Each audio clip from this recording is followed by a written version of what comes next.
Leiter's Sixpenny Sick was the hotel launch, a smart Chrysler engine speedboat that said it would be $20 an hour. They ran out westward from the harbor, past Silver Cay, Long Cay, and Balmoral Island and round Delaport Point. 5 miles farther down the coast, encrusted with glittering seashore properties the boatman said cost £400 per foot of beach frontage, they rounded Old Fort Point and came upon the gleaming white and dark blue ship lying with 2 anchors out in deep water just outside the reef. Leiter whistled. He said in an awestruck voice, "Boy, is that a piece of boat? I'd sure like to have one of those to play with in my bath." Bond said, "She's Italian. Built by a firm called Rodriguez at Messina. Thing called an aliscafo. She's got a hydrofoil under the hull, and when she gets going you let this sort of skid down and she rises up and practically flies. Only the screws and a few feet of the stern stay in the water.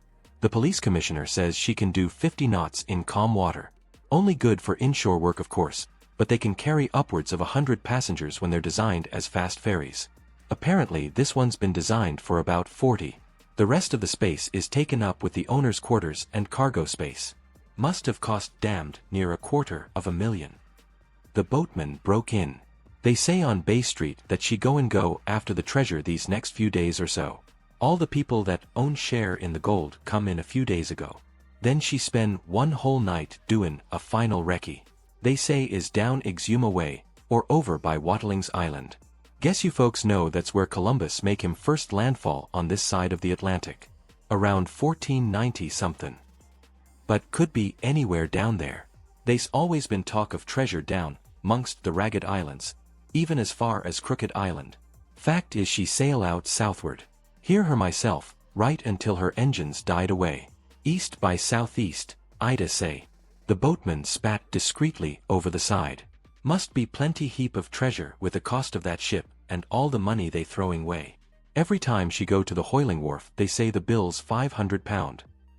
Bond said casually. "Which night was it they did the final recce?" "Night after she hoiled. That'd be 2 nights ago. Sail round 6. The blank portholes of the ship watched them approach. A sailor polishing brass round the curve of the enclosed dome that was the bridge walked through the hatch into the bridge, and Bond could see him talking into a mouthpiece. A tall man in white ducks and a very wide mesh singlet appeared on deck and observed them through binoculars. He called something to the sailor, who came and stood at the top of the ladder down the starboard side. When their launch came alongside, the man cupped his hands and called down, "What is your business, please? Have you an appointment?" Bond called back, "It's Mr. Bond, Mr. James Bond. From New York. I have my attorney here. I have an inquiry to make about Palmyra, Mr. Largo's property. One moment, please." The sailor disappeared and returned accompanied by the man in white ducks and singlet. Bond recognized him from the police description. He called down cheerfully, "Come aboard, come aboard." He gestured for the sailor to go down and help fend the launch. Bond and Leiter climbed out of the launch and went up the ladder. Largo held out a hand. "My name is Emilio Largo, Mr. Bond. And Mr. Larkin, my attorney from New York. Actually I'm English, but I have property in America." They shook hands. "I am sorry to bother you, Mr. Largo, but it's about Palmyra, the property I believe you rent from Mr. Bryce." "Ah, yes, of course."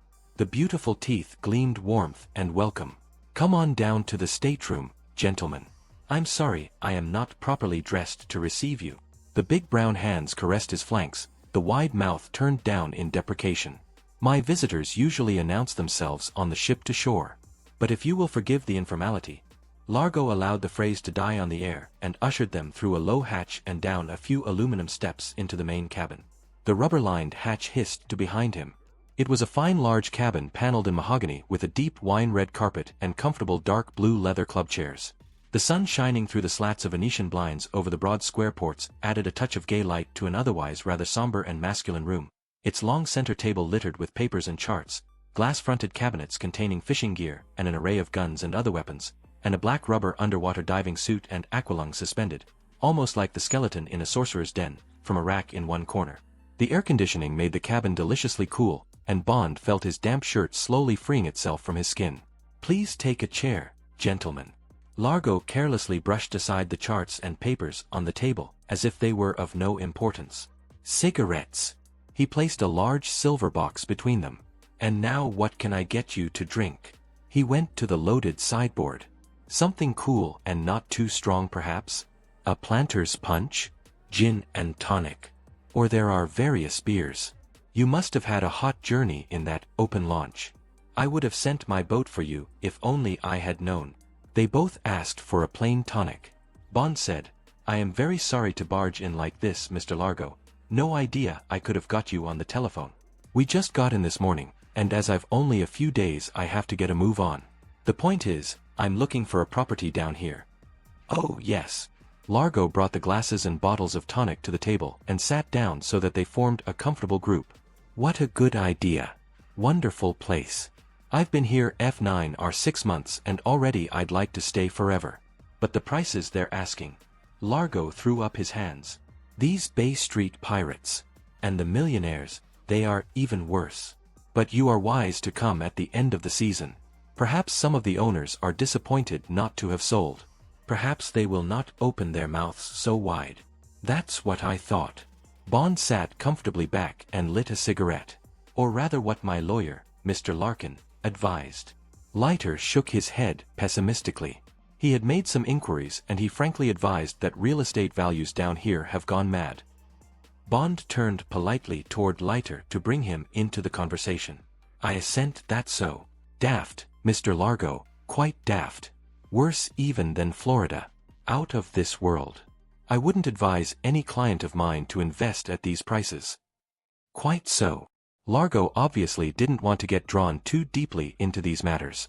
You mentioned something about Palmyra. Is there anything I can do to help in that respect?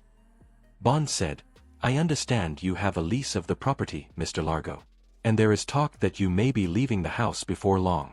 Only gossip, of course. You know what they are in these small islands.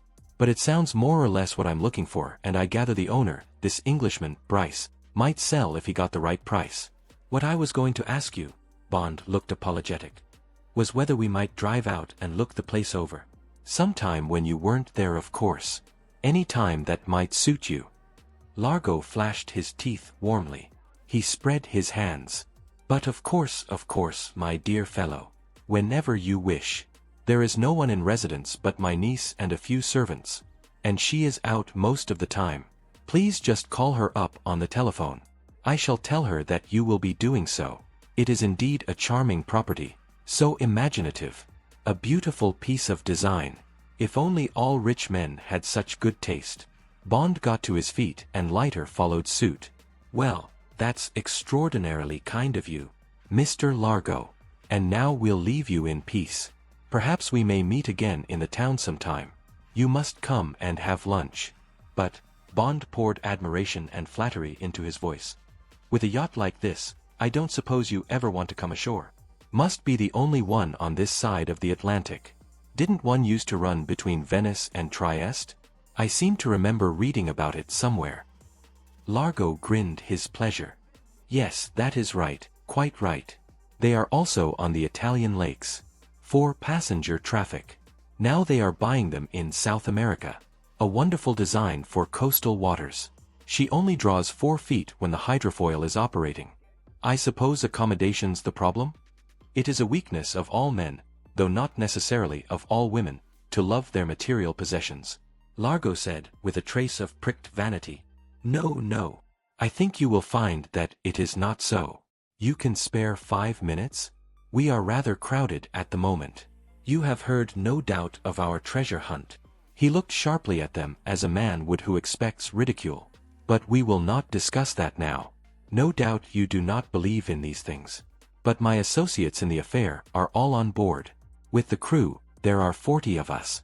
You will see that we are not cramped. You would like. Largo gestured to the door in the rear of the stateroom. Felix Leiter showed reluctance. You know, Mr. Bond, that we have that meeting with Mr. Harold Christie at 5 o'clock? Bond waved the objection aside. Mr. Christie is a charming man. I know he won't mind if we are a few minutes late.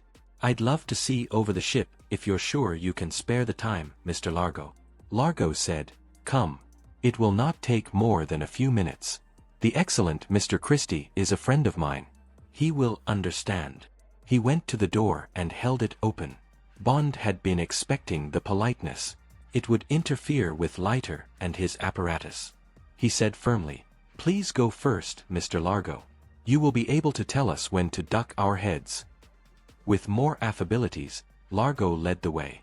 Ships, however modern, are more or less the same.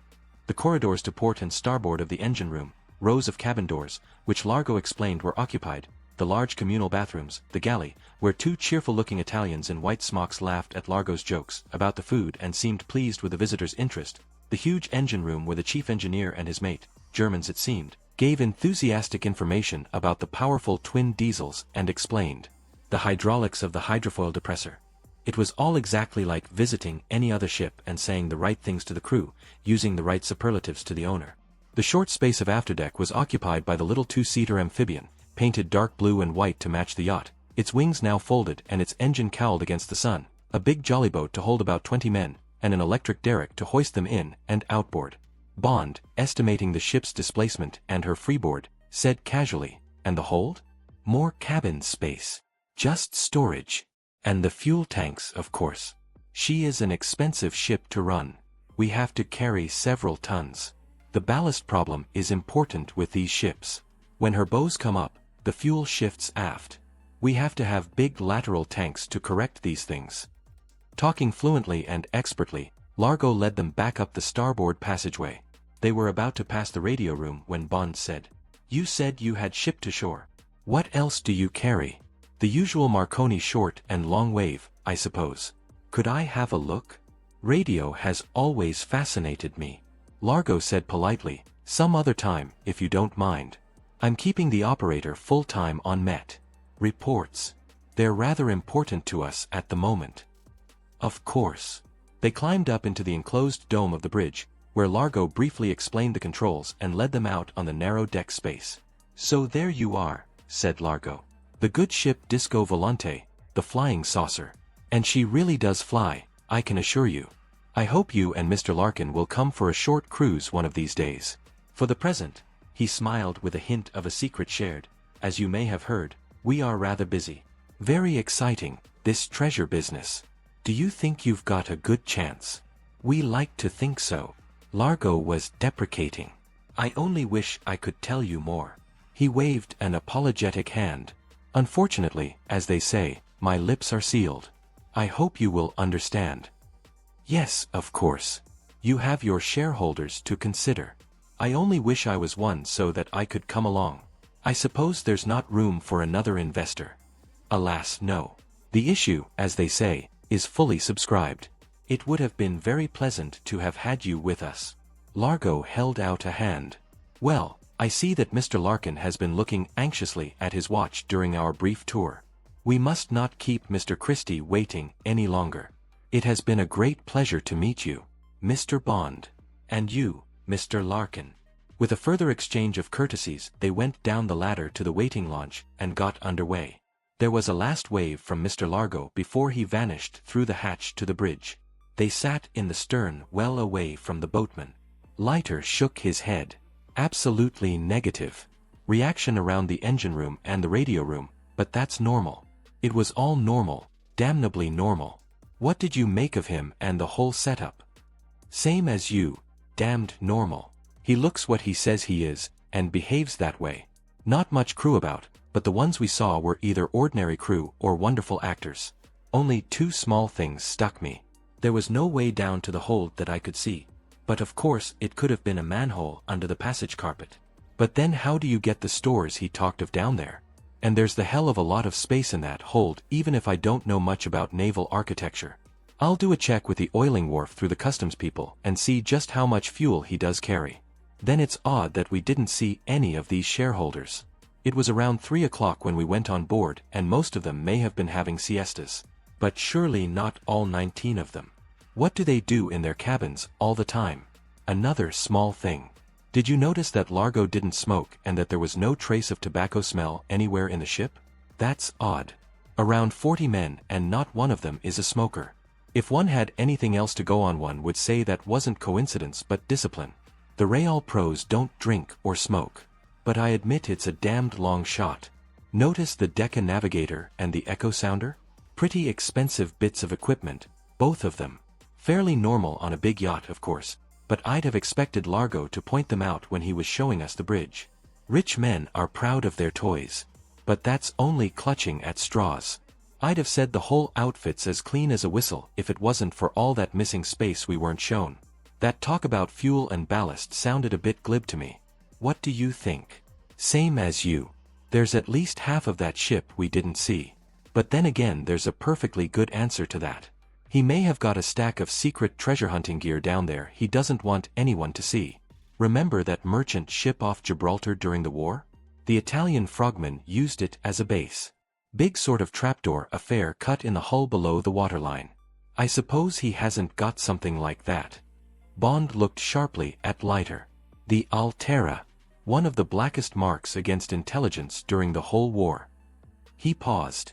The disco was anchored in about 40 feet of water.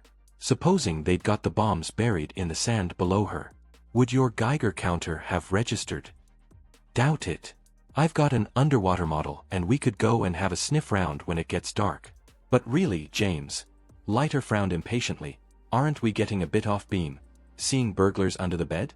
We've got damn all to go on. Largo's a powerful-looking piratical sort of chap, probably a bit of a crook where women are concerned. But what the hell have we got against him? Have you put a trace through on him and on these shareholders and the crew members? Yes. Put them all on the wire from Government House, urgent rates. We should get an answer by this evening. But look here, Felix. Bond's voice was stubborn. There's a damned fast ship with a plane and 40 men no one knows anything about. There's not another group or even an individual in the area who looks in the least promising. Alright, so the outfit looks alright and its story seems to stand up. But just supposing the whole thing was a phony. A damned good one, of course, but then so it ought to be with all that's at stake. Take another look at the picture. These so-called shareholders all arrive just in time for June 3rd. On that night, the disco goes to sea and stays out till morning. Just supposing she rendezvoused that plane in shallow water somewhere. Just suppose she picked up the bombs and put them away. In the sand under the ship, if you like. Anyway, somewhere safe and convenient. Just suppose all that, and what sort of a picture do you get? A B picture so far as I'm concerned, James. Leiter shrugged resignedly. But I guess there's just enough to make it a lead. He laughed sardonically. But I'd rather shoot myself than put it in tonight's report. If we're going to make fools of ourselves, we'd better do it well out of sight and sound of our chiefs. So what's on your mind? What comes next? While you get our communications going, I'm going to check with the oiling wharf. Then we'll call up this Domino girl and try and get ourselves asked for a drink and have a quick look at Largo's shore base, this Palmyra. Then we go to the casino and look over the whole of Largo's group. And then, Bond looked stubbornly at Leiter. I am going to borrow a good man from the police commission to give me a hand, put on an aqualung, and go out and have a sniff round the disco with your other Geiger machine. Leiter said laconically, Destry rides again. Well, I'll go along with that, James. Just for old time's sake. But don't go and stub your toe on a sea urchin or anything. I see there are free cha-cha lessons in the ballroom of the Royal Bahamian tomorrow. We've got to keep fit for those.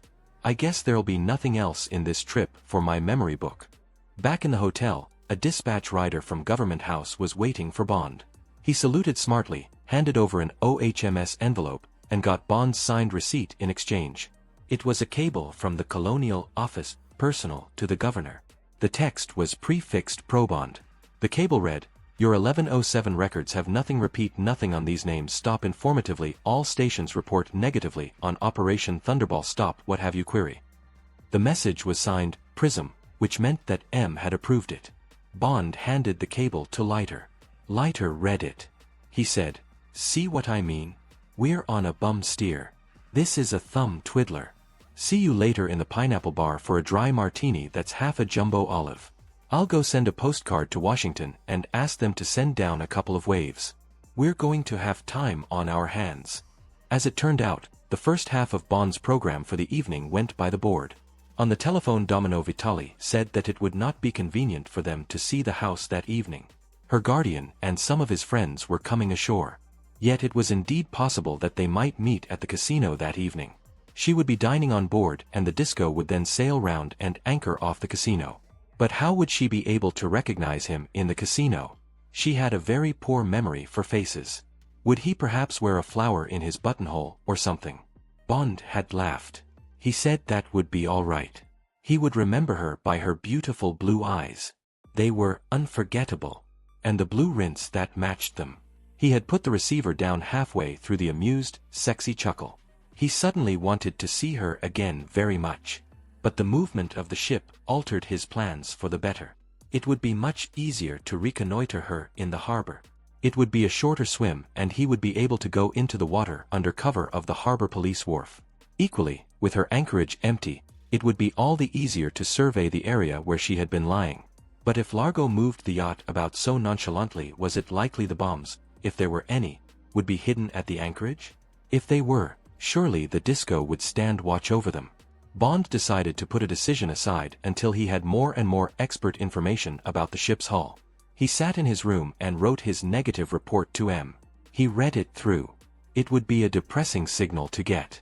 Should he say anything about the wisp of a lead he was working on? No. Not until he had something solid. Wishful intelligence, the desire to please or reassure the recipient, was the most dangerous commodity in the whole realm of secret information. Bond could imagine the reaction in Whitehall where the Thunderball war room would be ready, anxious to grasp at straws. M's careful, I think we may conceivably have got a lead in the Bahamas. Absolutely nothing definite, but this particular man doesn't often go wrong on these things. Yes, certainly I'll check back and see if we can get a follow-up. And the buzz would get around, M's on to something. Agent of his thinks he's got a lead. The Bahamas. Yes, I think we'd better tell the PM. Bond shuddered. The most immediates would pour into him. Elucidate your 1806. Flash fullest details. Premier wants detailed grounds for your 1806. There would be no end to the flood. Leiter would get the same from CIA. The whole place would be in an uproar. Then, in answer to Bond's tatty little fragments of gossip and speculation, there would come the blistering. Surprised you should take this flimsy evidence seriously. Futurely confine your signals to facts, and the final degradation, view speculative nature your 1806 and subsequent future signals must be joint and countersigned by CIA representative. Bond wiped his forehead. He unlocked the case containing his cipher machine, transposed his text, checked it again, and went off to police headquarters, where Leiter was sitting at his keyboard, the sweat of concentration pouring down his neck. 10 minutes later Leiter took off his earphones and handed over to Bond. He mopped his face with an already drenched handkerchief. First it's sunspots, and I had to swap over to the emergency wavelength. There I found they'd put a baboon on the other end. You know, one of the ones that can write the whole of Shakespeare if you leave him at it long enough. He angrily waved several pages of cipher groups. Now I've got to unscramble all this. Probably from accounts about how much extra income tax this sunshine trip will cost me. He sat down at a table and began cranking away at his machine. Bond put his short message over quickly. He could see it being punched out on the tapes in one of those busy rooms on the 8th floor, going to the supervisor, being marked, personal for M, copy to OO section and records. Then another girl hurrying off down the passage with the flimsy yellow forms on a clip file. He queried whether there was anything for him and signed off. He left Leiter and went down to the commissioner's room. Harling was sitting at his desk with his coat off, dictating to a police sergeant. He dismissed him, pushed a box of cigarettes over his desk to Bond, and lit one himself. He smiled quizzically. Any progress? Bond told him that the trace on the Largo group had been negative and that they had called on Largo and gone over the disco with a Geiger counter. This also had been negative. Bond still wasn't satisfied. He told the commissioner what he wanted to know about the fuel capacity of the disco and the exact location of the fuel tanks. The commissioner nodded amiably and picked up the telephone. He asked for a Sergeant Maloney of the Harbor Police. He cradled the receiver and explained, "We check all fueling. This is a narrow harbor crammed with small craft, deep-sea fishing boats, and so on. Quite a fire hazard if something went wrong. We like to know what everyone is carrying and whereabouts in the ship. Just in case there's some firefighting to be done, or we want a particular ship to get out of range in a hurry." He went back to the telephone. "Sergeant Maloney?" He repeated Bond's questions, listened, said thank you, and put the receiver down. "She carries a maximum of 500 gallons of diesel. Took that amount on the afternoon of June 2nd. She also carries about 40 gallons of lubricating oil and 100 gallons of drinking water. All carried amidships just forward of the engine room. That what you want? This made nonsense of Largo's talk of lateral tanks and the difficult ballast problem and so forth. Of course he could have wanted to keep some secret treasure hunting gear out of sight of the visitors, but at least there was something on board he wanted to hide, and, for all his show of openness, it was now established that Mr. Largo might be a rich treasure hunter, but he was also an unreliable witness. Now Bond's mind was made up. It was the hull of the ship he wanted to have a look at. Leiter's mention of the Altera had been a long shot, but it just might pay off. Bond passed on a guarded version of his thoughts to the commissioner. He told him where the disco would be lying that night. Was there on the force a totally reliable man who could give him a hand with his underwater recce, and was there a sound aqualung, fully charged, available? Harling gently asked if this was wise. He didn't exactly know the laws of trespass, but these seemed to be good citizens and they were certainly good spenders. Largo was very popular with everyone. Any kind of scandal, particularly if the police were involved, would create the hell of a stink in the colony. Bond said firmly, "I am sorry, Commissioner. I quite see your point. But these risks have to be run and I've got a job to do." "Surely the Secretary of State's instructions are sufficient authority." Bond fired his broadside. "I could get specific orders from him, or from the Prime Minister for the matter of that, in about an hour if you feel it's necessary." The Commissioner shook his head. He smiled. "No need to use the big guns, Commander. Of course you shall have what you want. I was just giving you the local reaction. I'm sure the Governor would have given you the same warning. This is a small puddle here. We're not used to the crash treatment from Whitehall. No doubt we'll get used to it if this flap lasts long enough. Now then. Yes, we've got plenty of what you want. We've got 20 men in the harbor salvage unit. Have to. You'd be surprised how often a small boat gets wrecked in the fairway, just where some cruise ship's going to anchor. And of course there's the occasional body. I'll have Constable Santos assigned to you. Splendid chap native of Eleuthera, where he used to win all the swimming prizes. He'll have the gear you want where you want it. Now just give me the details."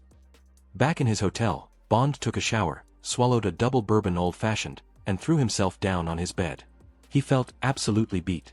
The plane trip, the heat, the nagging sense that he was making a fool of himself in front of the Commissioner, in front of Leiter, in front of himself, added to the dangers, and probably futile ones at that, of this ugly night swim, had built up tensions that could only be eased by sleep and solitude. He went out like a light, to dream of Domino being pursued by a shark with dazzling white teeth that suddenly became Largo who turned on him with those huge hands. They were coming closer, they reached slowly for him, they had him by the shoulder. But then the bell rang for the end of the round, and went on ringing. Bond reached out a drugged hand for the receiver. It was Leiter. He wanted that martini with the jumbo olive. It was 9 o'clock. What the hell was Bond doing? Did he want someone to help with the zipper? The pineapple room was paneled in bamboo, carefully varnished against termites. Wrought iron pineapples on the tables and against the wall contained segments of thick red candle, and more light was provided by illuminated aquaria let into the walls and by ceiling lights enclosed in pink glass starfish. The vinylite banquettes were in ivory white, and the barman and the two waiters wore scarlet satin calypso shirts with their black trousers. Bond joined Leiter at a corner table. They both wore white dinner jackets with their dress trousers. Bond had pointed up his rich, property-seeking status with a wine-red cummerbund. Leiter laughed. "I nearly tied a gold-plated bicycle chain round my waist in case of trouble, but I remembered just in time that I'm a peaceful lawyer. I suppose it's right that you should get the girls on this assignment. I suppose I just stand by and arrange the marriage settlement and later the alimony." "Waiter." Leiter ordered 2 dry martinis. "Just watch," he said sourly. The martinis arrived. Leiter took one look at them and told the waiter to send over the barman. When the barman came, looking resentful, Leiter said, "My friend, I asked for a martini and not a soused olive." He picked the olive out of the glass with the cocktail stick. The glass, that had been 3/4 full, was now half full. Leiter said mildly, "This was being done to me while the only drink you knew was milk. I'd learned the basic economics of your business by the time you'd graduated to Coca-Cola. 1 bottle of Gordon's gin contains 16 true measures, double measures, that is, the only ones I drink. Cut the gin with 3 ounces of water and that makes it up to 22. Have a jigger glass with a big steel in the bottom and a bottle of these fat olives and you've got around 28 measures. Bottle of gin here costs only $2 retail, let's say around $1.60 wholesale. You charge 80 cents for a martini, $1.60 for two. Same price as a whole bottle of gin. And with your 28 measures to the bottle, you've still got 26 left. That's a clear profit on one bottle of gin of around $21. Give you $1 for the olives and the drop of vermouth, and you've still got $20 in your pocket. Now, my friend, that's too much profit, and if I could be bothered to take this martini to the management and then to the tourist board, you'd be in trouble. Be a good chap and mix us 2 large dry martinis without olives and with some slices of lemon peel separate. Okay. Right. Then we're friends again. The barman's face had run through indignation, respect, and then the sullenness of guilt and fear. Reprieved, but clutching at his scraps of professional dignity, he snapped his fingers for the waiter to take away the glasses. Okay, Sue. Whatever you says. But we've pot plenty overheads here and the majority of customers they don't complain. Leiter said, well, here's one who's dry behind the ears. A good barman should learn to be able to recognize the serious drinker from the status seeker who wants just to be seen in your fine bar. Yasu. The barman moved away with Negro dignity. Bond said, you got those figures right, Felix. I always knew one got clipped, but I thought only about 100%, not 4 or 5. Young man, since I graduated from government service to Pinkertons, the scales have dropped from my eyes. The cheating that goes on in hotels and restaurants is more sinful than all the rest of the sin in the world. Anyone in a tuxedo before 7 in the evening is a crocodile, and if he couldn't take a good bite at your pocketbook, he'd take a good bite at your ear. The same goes for the rest of the consumer business, even when it's not wearing a tuxedo. Sometimes it gets me real mad to have to eat and drink the muck you get and then see what you're charged for it. Look at our damned lunch today. $7 with 15% added for what's called service. And then the waiter hangs about for another 50 cents for riding up in the elevator with the stuff. Hell. Leiter ran an angry hand through his mop of straw hair. Just don't let's talk about it. I'm fit to bust a gut when I think about it. The drinks came. They were excellent. Leiter calmed down and ordered a second round. He said, now let's get angry about something else. He laughed curtly. Guess I'm just sore at being back in government service again, watching all the taxpayers' money going down the drain on this wild goose chase. Mark you. James, there was apology in Leiter's voice. I am not saying this whole operation isn't a true bill, hell of a mess in fact, but what riles me is that we should be a couple of Arsene Charlies stuck down on this sand spit while the other guys have got the hot spots. You know, places where something really may be happening, or at least likely to happen. Tell you the truth, I felt like a damned fool gumshoeing around that feller's yacht this afternoon with my little Geiger toy. He looked keenly at Bond. You don't find you grow out of these things? I mean it's all right when there's a war on, but it seems kinda childish when peace is bustin' out all over. Bond said doubtfully, of course I know what you mean. Felix. Perhaps it's just that in England we don't feel quite as secure as you do in America. The war just doesn't seem to have ended for us. Berlin, Cyprus, Kenya, Suez, let alone these jobs with people like SMERSH that I used to get tangled up in. There always seems to be something boiling up somewhere. Now this damned business. Dare say I'm taking it all too seriously, but there's something fishy going on around here. I checked up on that fuel problem and Largo certainly told us a lie. Bond gave the details of what he had learned at police headquarters. I feel I've got to make sure tonight. You realize there's only about 70 hours to go? If I find anything, I suggest tomorrow we take a small plane and really run a search over as much of the area as we can. That plane's a big thing to hide even underwater. You still got your license? Sure. Leiter shrugged his shoulders. I'll go along with you. Of course I will. If we find anything, perhaps the signal I got this evening won't look so damned silly after all. So this was what had put Leiter into such a vile temper. Bond said. What was that? Leiter took a drink and gazed morosely into his glass. Well, for my money it's just so much more attitudinizing by those power-struck fat cats at the Pentagon. But that sheaf of stuff I was waving about was a circular to all our men on this job to say that the Army and the Navy and the Air Force are holding themselves ready to give full support to CIA if anything turns up. Think of that, damn it. Leiter looked angrily at Bond. Think of the waste of fuel and manpower that must be going on all over the world keeping all these units at readiness. Just to show you, know what I've been allocated as my striking force. Leiter gave a harsh, derisive laugh. Half squadron of Super Sabre fighter bombers from Pensacola, and Leiter stabbed at Bond's forearm with a hard finger. And my friend, the Manta. The Manta, our latest atomic submarine. When Bond smiled at all this vehemence, Leiter continued more reasonably. Mark you, it's not quite so idiotic as it sounds. These sabers are on anti-submarine sweep duties anyway, carrying depth charges. They have to be at readiness. And the Manta happens to be on some sort of a training cruise in the area, getting ready to go under the South Pole for a change I suppose, or some other damned promotion job to help along the Navy estimates. But I ask you, here's all these $1 million worth of material on instant call from Ensign Leiter, commanding room 201 in the Royal Bahamian Hotel. Not bad. Bond shrugged his shoulders. Seems to me your president is taking all this a bit more seriously than his man in Nassau. I suppose our chiefs of staff have weighed in with our stuff on the other side of the Atlantic. Anyway, no harm in having the big battalions in the offing just in case Nassau Casino happens to be target number 1. By the way, what ideas have your people got about these targets? What have you got in this part of the world that fits in with Spectre's letter? We've only got the joint rocket base at a place called Northwest Cay at the eastern end of the Grand Bahamas. That's about 150 miles north of here. Apparently the gear and prototypes we and your people have got there would easily be worth £100 million. The only possible targets I've been given are Cape Canaveral, the naval base at Pensacola, and, if the party really is going to take place in this area, Miami for target number 2, with Tampa as a possible runner-up. Spectre used the words, a piece of property belonging to the Western powers.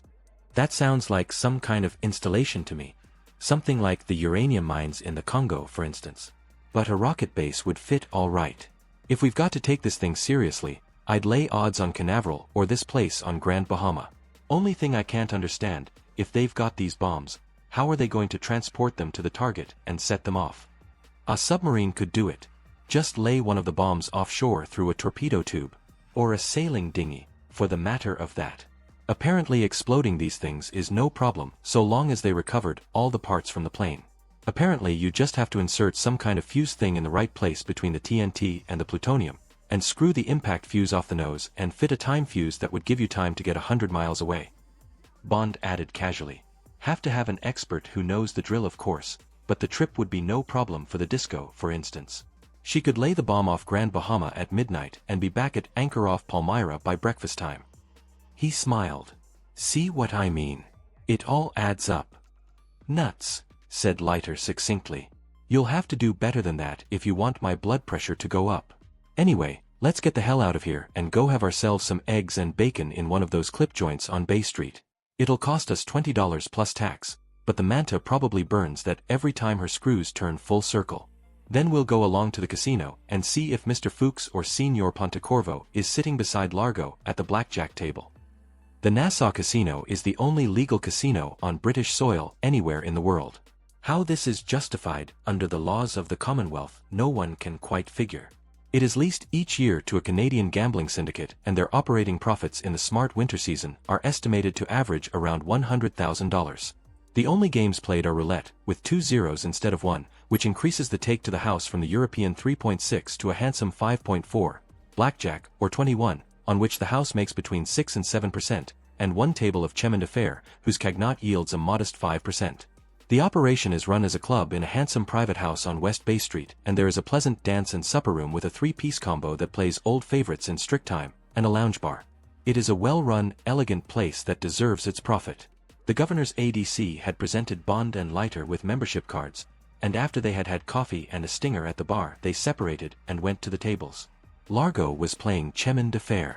He had a fat pile of $100 plaques in front of him, and half a dozen of the big yellow $1,000 biscuits. Domino Vitali sat behind him chain-smoking and watching the play. Bond observed the game from a distance. Largo was playing expansively, bonkoing whenever he could and letting his own banks run. He was winning steadily, but with excellent manners, and by the way people joked with him and applauded his coups, he was obviously a favorite in the casino. Domino, in black with a square-cut neckline and with one large diamond on a thin chain at her throat, was looking morose and bored. The woman on Largo's right, having bonkoed him 3 times and lost, got up and left the table. Bond went quickly across the room and slid into the empty place. It was a bank of $800, the round sum being due to Largo making up the cagnotte after each play. It is good for the banker when he has got past the 3rd bonko. It often means the bank is going to run. Bond knew this perfectly well. He was also painfully aware that his total capital was only $1,000. But the fact that everyone was so nervous of Largo's luck made him bold. And, after all, the table has no memory. Luck, he told himself, is strictly for the birds. He said, "Bonko." "Ah, my good friend Mr. Bond." Largo held out a hand. "Now we have the big money coming to the table. Perhaps I should pass the bank. The English know how to play at railway trains. But still," he smiled charmingly, "if I have to lose I would certainly like to lose to Mr. Bond." The big brown hand gave the shoe a soft slap. Largo eased out the pink tongue of playing card and moved it across the bays to Bond. He took one for himself and then pressed out one more for each of them. Bond picked up his first card and flicked it face up into the middle of the table. It was a 9, the 9 of diamonds. Bond glanced sideways at Largo. He said, "That is always a good start, so good that I will also face my second card." He casually flicked it out to join the 9. It turned over in mid-air and fell besides the 9. It was a glorious 10, the 10 of spades. Unless Largo's 2 cards also added up to 9 or 19, Bond had won. Largo laughed, but the laugh had a hard edge to it. "You certainly make me try," he said gaily.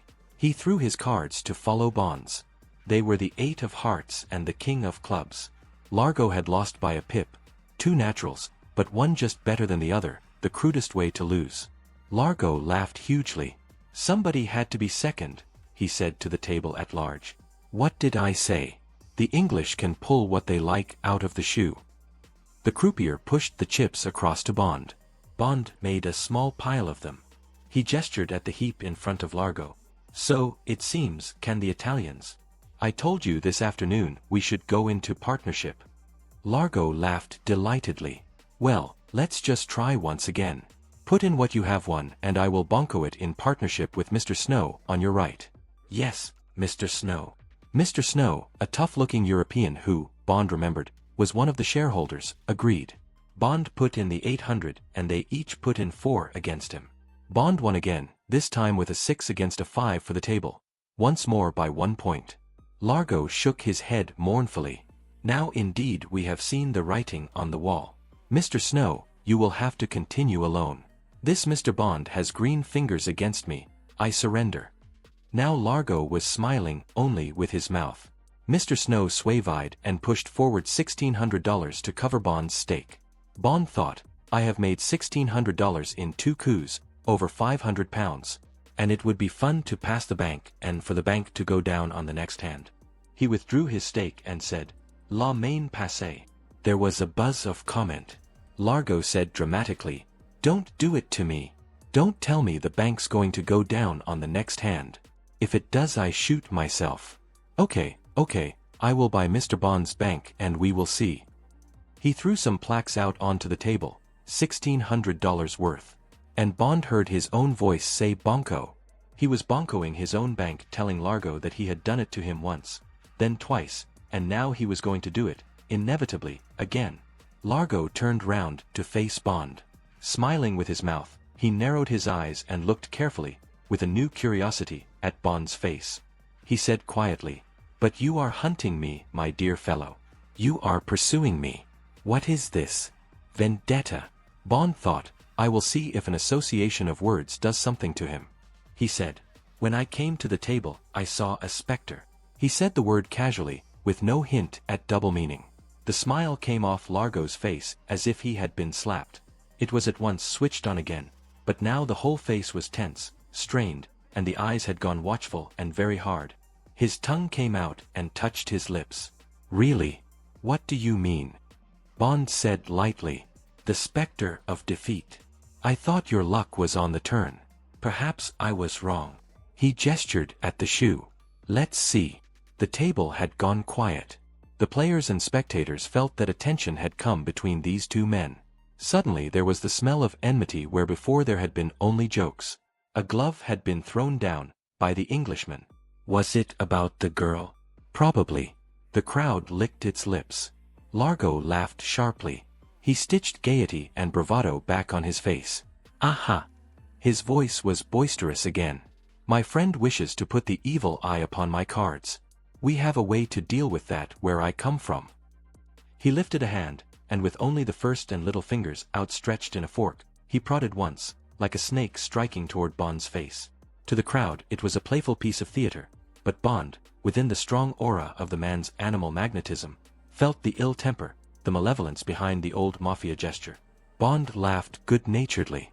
That certainly put the hex on me. But what did it do to the cards? Come on, your Spectre against my Spectre. Again the look of doubt came over Largo's face. Why again the use of this word? He gave the shoe a hefty slap. All right, my friend. We are wrestling the best of 3 falls. Here comes the third. Quickly his first 2 fingers licked out the 4 cards. The table had hushed. Bond faced his pair inside his hand. He had a total of 5, a 10 of clubs and a 5 of hearts. 5 is a marginal number. One can either draw or not. Bond folded the cards face down on the table. He said, with the confident look of a man who has a 6 or a 7. No card, thank you. Largo's eyes narrowed as he tried to read Bond's face. He turned up his cards, flicked them into the middle of the table with a gesture of disgust. He also had a count of 5. Now what was he to do? Draw or not draw? He looked again at the quiet smile of confidence on Bond's face, and drew. It was a 9, the 9 of spades. By drawing another card instead of standing on his 5 and equaling Bond, he had drawn and now had a 4 to Bond's 5. Impassively Bond turned up his cards. He said, I am afraid you should have killed the evil eye in the pack, not in me. There was a buzz of comment round the table. But if the Italian had stood on his 5. I always draw on a 5. I never do. It was bad luck. No, it was bad play. Now it was an effort for Largo to keep the snarl off his face. But he managed it. The forced smile lost its twist, the balled fists relaxed. He took a deep breath and held out his hand to Bond. Bond took it, folding his thumb inside his palm just in case Largo might give him a bone crusher with his vast machine tool of a hand. But it was a firm grasp and no more. Largo said, Now I must wait for the shoe to come round again. You have taken all my winnings. I have a hard evening's work ahead of me just when I was going to take my niece for a drink and a dance. He turned to Domino. My dear, I don't think you know Mr. Bond, except on the telephone. I'm afraid he has upset my plans. You must find someone else to squire you. Bond said, How do you do? Didn't we meet in the tobacconist's this morning? The girl screwed up her eyes.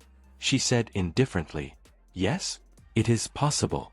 I have such a bad memory for faces. Bond said, Well, could I give you a drink? I can just afford even a Nassau drink now, thanks to the generosity of Mr. Largo. And I have finished here. This sort of thing can't last. I mustn't press my luck. The girl got up. She said ungraciously, If you have nothing better to do. She turned to Largo. Emilio, perhaps if I take this Mr. Bond away, your luck will turn again. I will be in the supper room having caviar and champagne. We must try and get as much of your funds as we can back in the family. Largo laughed. His spirits had returned. He said, You see, Mr. Bond, you are out of the frying pan into the fire. In Dominetta's hands you may not fare so well as in mine. See you later, my dear fellow. I must now get back to the salt mines where you have consigned me. Bond said, Well, thanks for the game. I will order champagne and caviar for 3. My Spectre also deserves his reward. Wondering again whether the shadow that flickered in Largo's eyes at the word had more significance than Italian superstition, he got up and followed the girl between the crowded tables to the supper room. Domino made for a shadowed table in the farthest corner of the room. Walking behind her, Bond had noticed for the first time she had the smallest trace of a limp.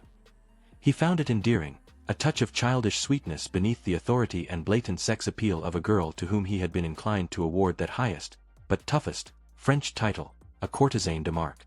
When the Cliquot rose and $50 worth of beluga caviar came.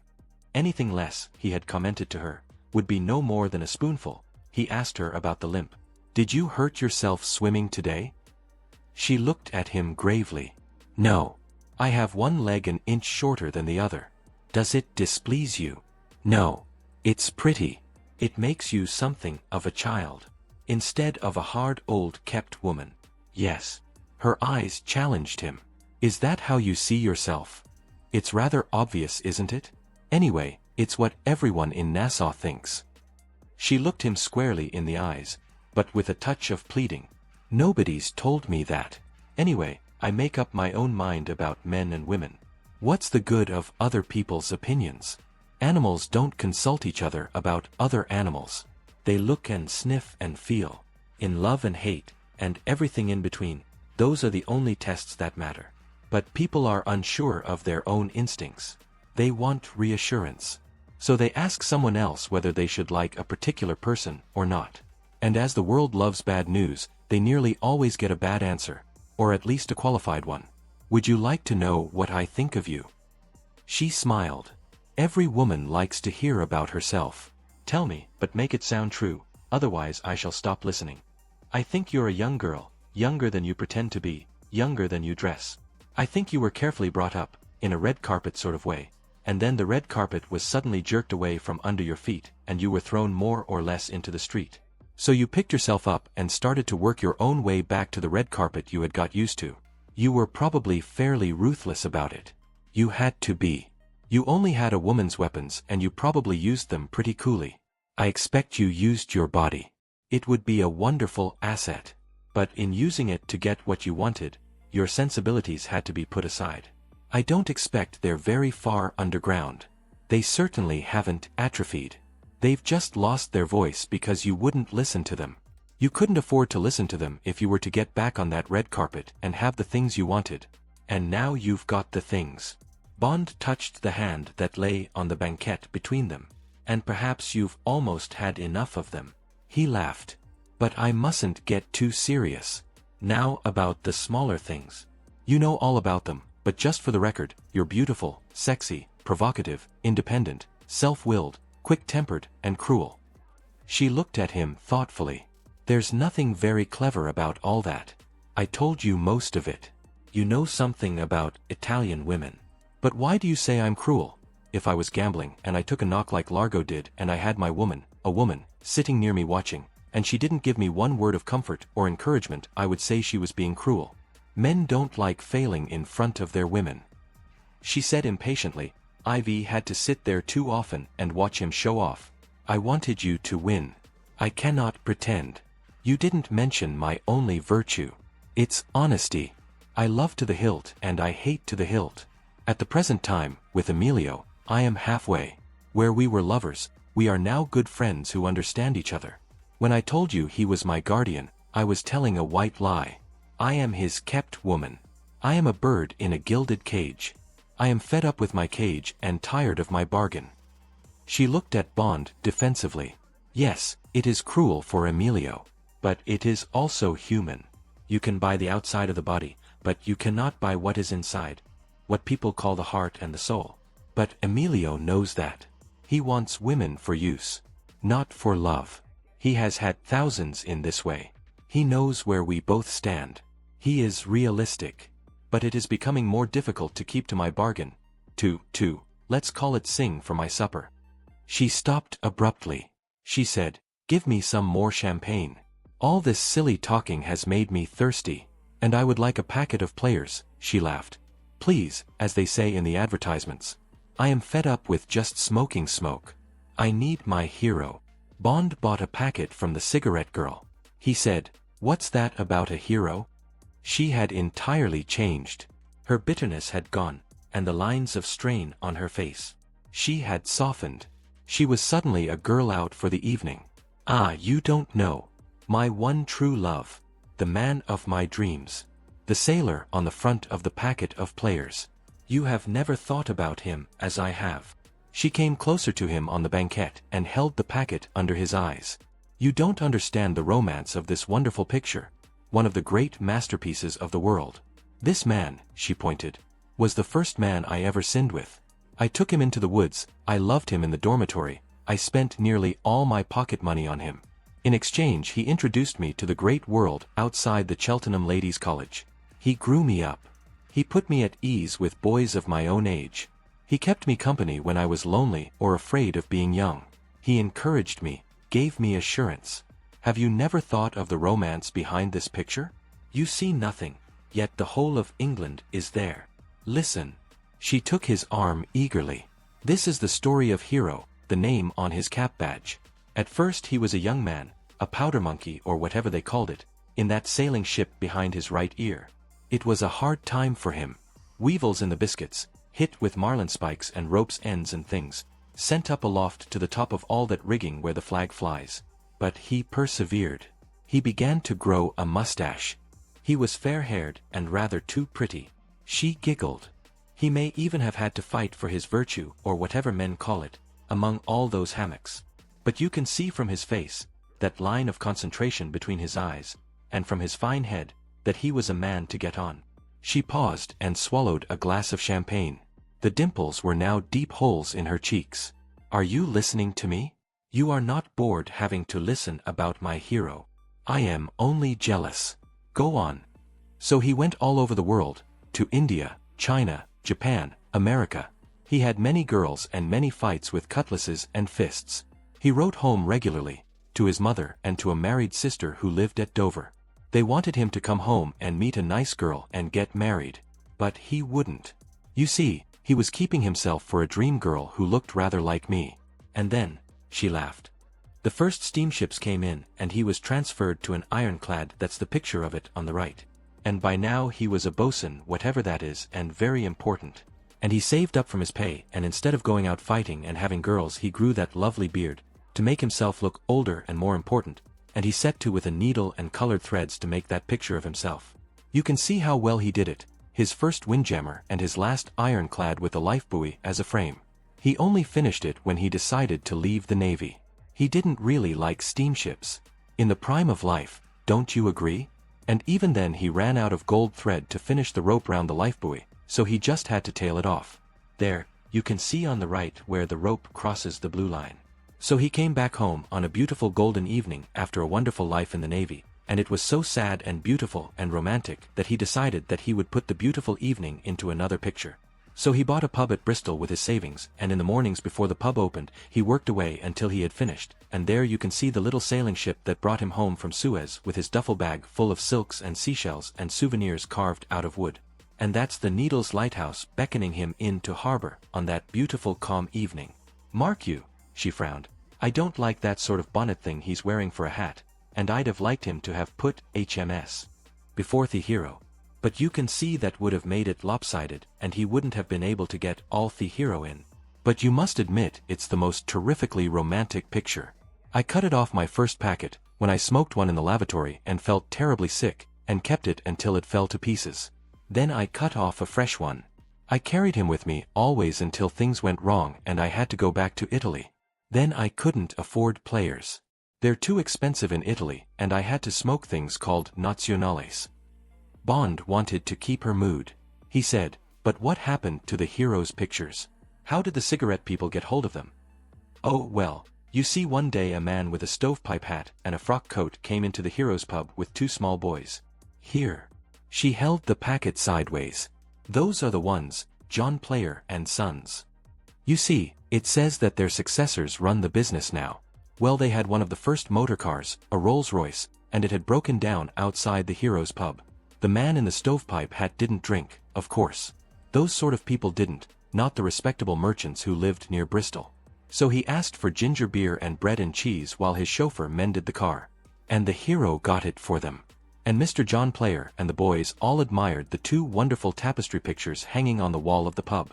Now this Mr. Player was in the tobacco and snuff business, and cigarettes had just been invented, and he wanted to start making them. But he couldn't for the life of him know what to call them or what sort of a picture to put on the packet. And he suddenly had a wonderful idea. When he got back to the factory he talked to his manager, and the manager came along to the pub and saw the hero and offered him £100 to let his two pictures be copied for the cigarette packet. And the hero didn't mind, and anyway he wanted just exactly £100 to get married on. She paused.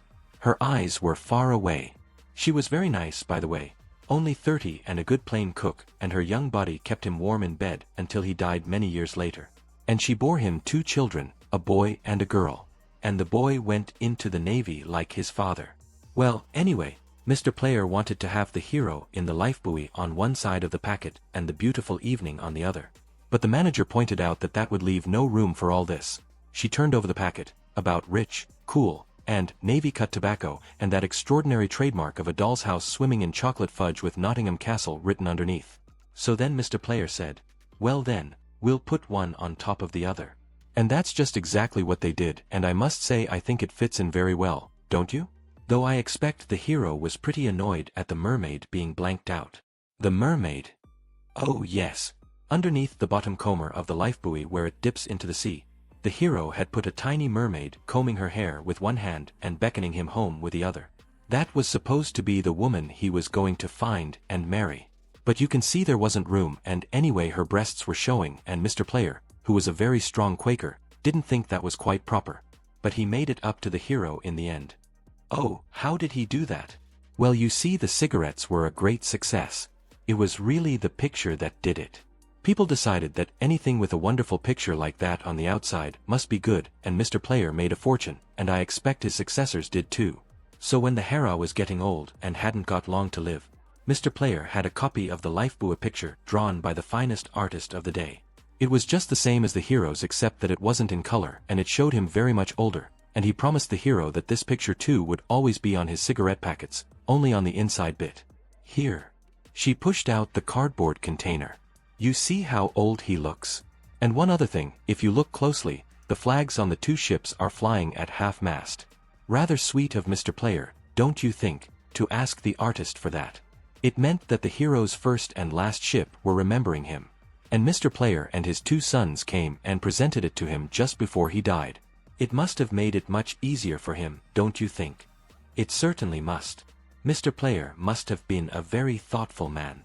The girl was slowly returning from her dreamland. She said in a different, rather prim voice, "Well, thank you anyway for having listened to the story. I know it's all a fairy tale. At least I suppose it is. But children are stupid in that way. They like to have something to keep under the pillow until they're quite grown up, a rag doll or a small toy or something. I know that boys are just the same. My brother hung on to a little metal charm his nanny had given him until he was 19. Then he lost it. I shall never forget the scenes he made. Even though he was in the Air Force by then, and it was the middle of the war. He said it brought him luck." She shrugged her shoulders. There was sarcasm in her voice as she said, "He needn't have worried. He did all right. He was much older than me, but I adored him. I still do. Girls always love crooks, particularly if they're their brother. He did so well that he might have done something for me. But he never did. He said that life was every man for himself. He said that his grandfather had been so famous as a poacher and a smuggler in the Dolomites that his was the finest tombstone among all the Patachi graves in the graveyard at Bolzano. My brother said he was going to have a finer one still, and by making money the same way." Bond held his cigarette steady. He took a long draw at it and let the smoke out with a quiet hiss. "Is your family name Patachi then?" "Oh yes. Vitali is only a stage name. It sounded better so I changed it. Nobody knows the other. I've almost forgotten it myself. I've called myself Vitali since I came back to Italy. I wanted to change everything." "What happened to your brother? What was his first name?" "Giuseppe. He went wrong in various ways. But he was a wonderful flyer. Last time I heard of him he'd been given some high-up job in Paris. Perhaps that'll make him settle down. I pray every night that it will. He's all I've got. I love him in spite of everything. You understand that?" Bond stabbed out his cigarette in the ashtray. He called for the bill. He said, "Yes, I understand that." The dark water below the police wharf sucked and kissed at the rusty iron stanchions. In the latticed shadows cast through the ironwork by the 3/4 moon, Constable Santos heaved the single aqualung cylinder up onto Bond's back, and Bond secured the webbing at his waist so that it would not snarl the strap of Leiter's second Geiger counter, the underwater model. He fitted the rubber mouthpiece between his teeth and adjusted the valve release until the air supply was just right. He turned off the supply and took out the mouthpiece. The music of the steel band in the Junkanoo nightclub tripped gaily out over the water. It sounded like a giant spider dancing on a tenor xylophone. Santos was a huge colored man, naked except for his swimming trunks, with pectoral muscles the size of dinner plates. Bond said, "What should I expect to see at this time of night? Any big fish about?" Santos grinned. "Usual harbor stuff, saw. Some barracuda perhaps. Meb a shark. But they's lazy and overfed with the refuse and muck from the drains. They won't trouble you. Less you bleedin', that is. There'll be night-crawlin' things on the bottom. Lobster, crab, meb a small pusfeller or two. The bottom's mostly seagrass on bits o' iron from wrecks and plenty of bottle and such like. Mucky, if you get me, saw. But the water's clear and you'll be hokey with this moon and the lights from the disco to guide you. Take you 'bout 12-15 minute, I'da say. Funny ting. I been lookin' for an hour and dear's no watchman on deck and no one in the wheelhouse. And the bit o' breeze should hide you bubbles. Coulda give you an oxygen rebreather, but I don't like dem tings. Them dangerous. Alright, let's go then. See you in about half an hour." Bond felt for the knife at his waist, shifted the webbing, and put the mouthpiece between his teeth. He turned on the air and, his fins slapping on the muddy sand, walked down and into the water.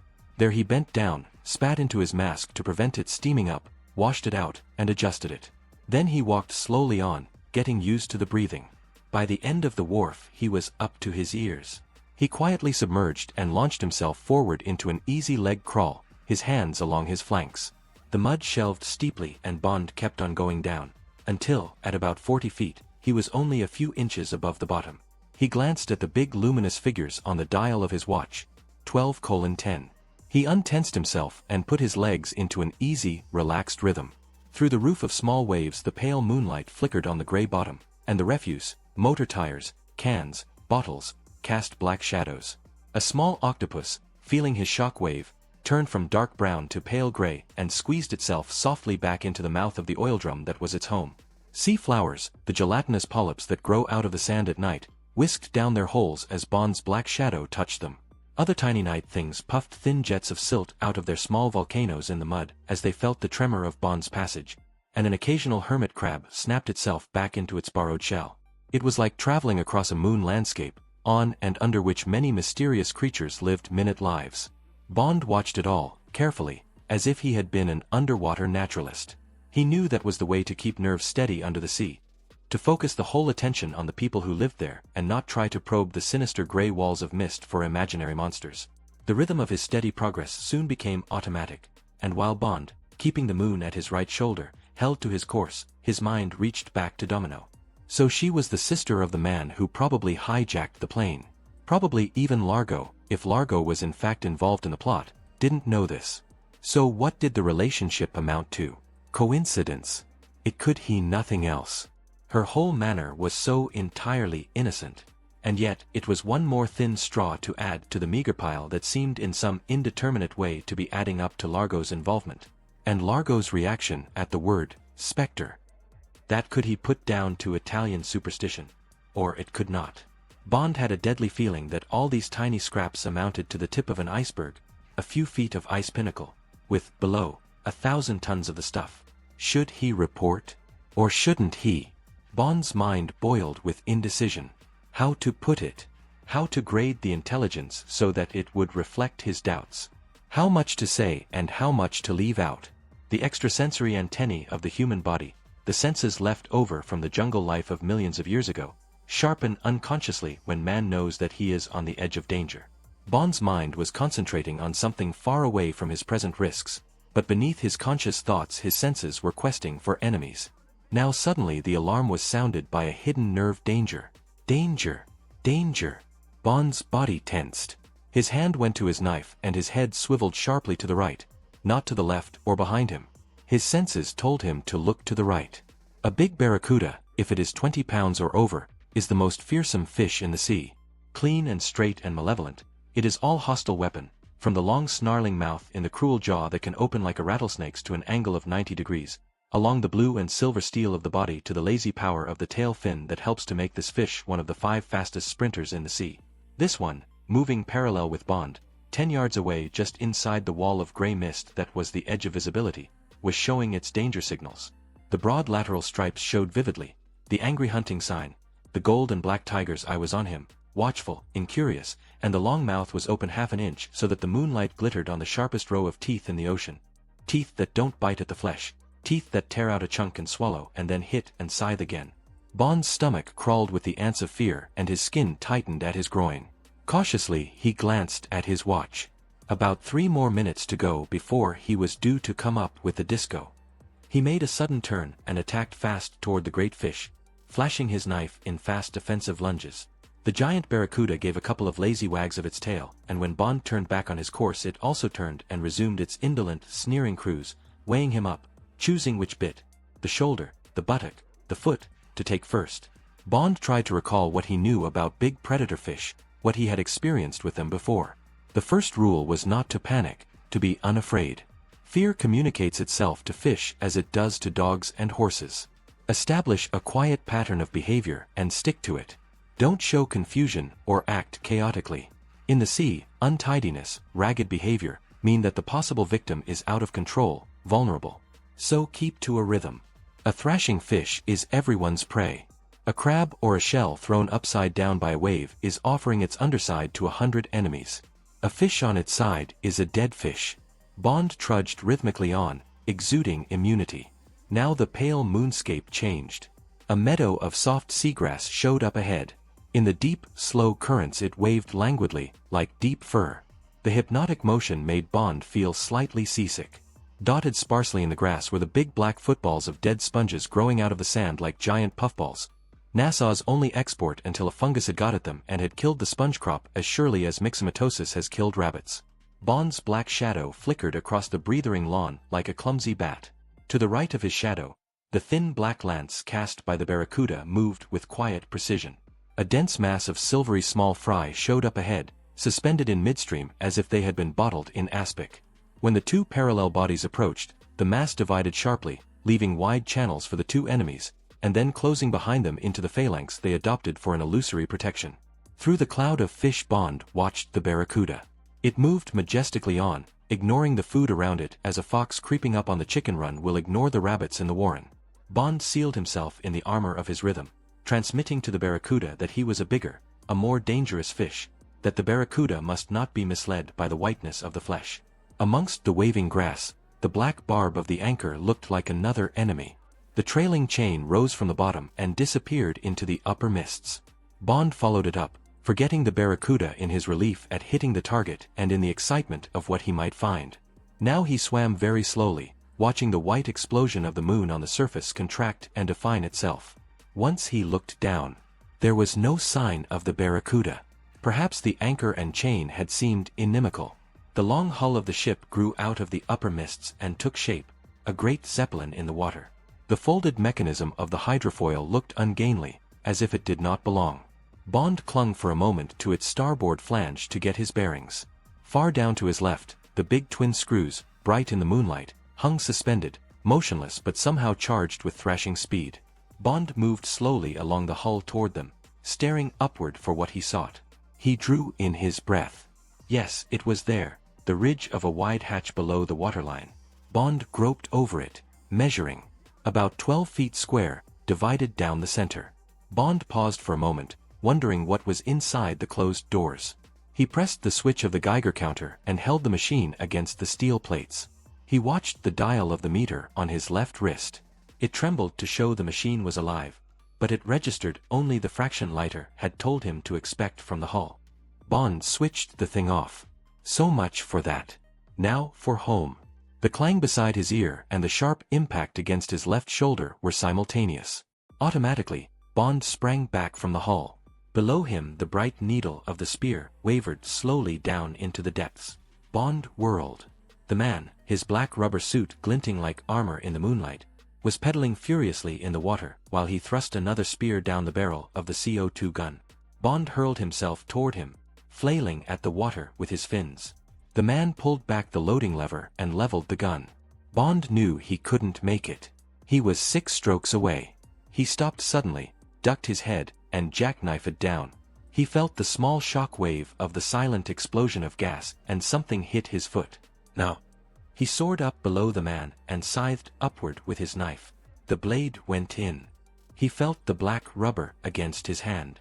Then the butt of the gun hit him behind the ear, and a white hand came down and scrabbled at his airpipe. Bond slashed wildly with the knife, his hand moving with terrifying slowness through the water. The point ripped something. The hand let go of the mask, but now Bond couldn't see. Again the butt of the gun crashed down on his head. Now the water was full of black smoke, heavy, stringy stuff that clung to the glass of his mask. Bond backed painfully, slowly away, clawing at the glass. At last it cleared. The black smoke was coming out of the man, out of his stomach. But the gun was coming up again slowly, agonizingly, as if it weighed a ton, and the bright sting of the spear showed at its mouth. Now the webbed feet were hardly stirring, but the man was sinking slowly down to Bond's level. Suspended straight in the water, he looked like one of those little celluloid figures in a Ptolemy jar that rise and fall gracefully with pressure on the rubber top to the jar. Bond couldn't get his limbs to obey.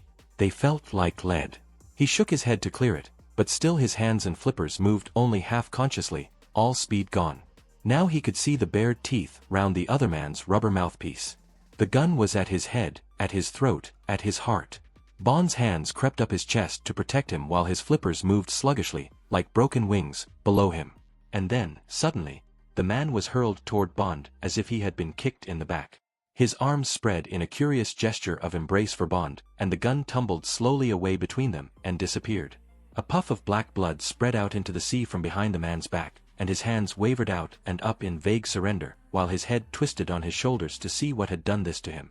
And now, a few yards behind the man, shreds of black rubber hanging from its jaws, Bond saw the Barracuda. It was lying broadside on, 7 or 8 feet of silver and blue torpedo, and round its jaws there was a thin mist of blood, the taste in the water that had triggered its attack. Now the great tiger's eye looked coldly at Bond, and then downward at the slowly sinking man. It gave a horrible yawning gulp to rid itself of the shreds of rubber, turned lazily 3/4 on, quivered in all its length, and dived like a bolt of white light. It hit the man on the right shoulder with wide-open jaws, shook him once, furiously, like a dog with a rat, and then backed away. Bond felt the vomit rising in his gorge like molten lava. He swallowed it down and slowly, as if in a dream, began swimming with languid, sleepy strokes away from the scene. Bond had not gone many yards when something hit the surface to his left, and the moonlight glinted on a silvery kind of egg that turned lazily over and over as it went down. It meant nothing to Bond, but 2 strokes later, he received a violent blow in the stomach that knocked him sideways. It also knocked sense into him, and he began to move fast through the water, at the same time planing downward toward the bottom. More buffets hit him in quick succession, but the grenades were bracketing the blood patch near the ship's hull, and the shock waves of the explosions became less. The bottom showed up, the friendly waving fur, the great black toadstools of the dead sponges and the darting shoals of small fish fleeing with Bond from the explosions. Now Bond swam with all his strength. At any moment a boat would be got over the side and another diver would go down. With any luck he would find no traces of Bond's visit and conclude that the underwater sentry had been killed by shark or barracuda. It would be interesting to see what Largo would report to the harbor police. Difficult to explain the necessity for an armed underwater sentry for a pleasure yacht in a peaceful harbor. Bond trudged on across the shifting seagrass. His head ached furiously.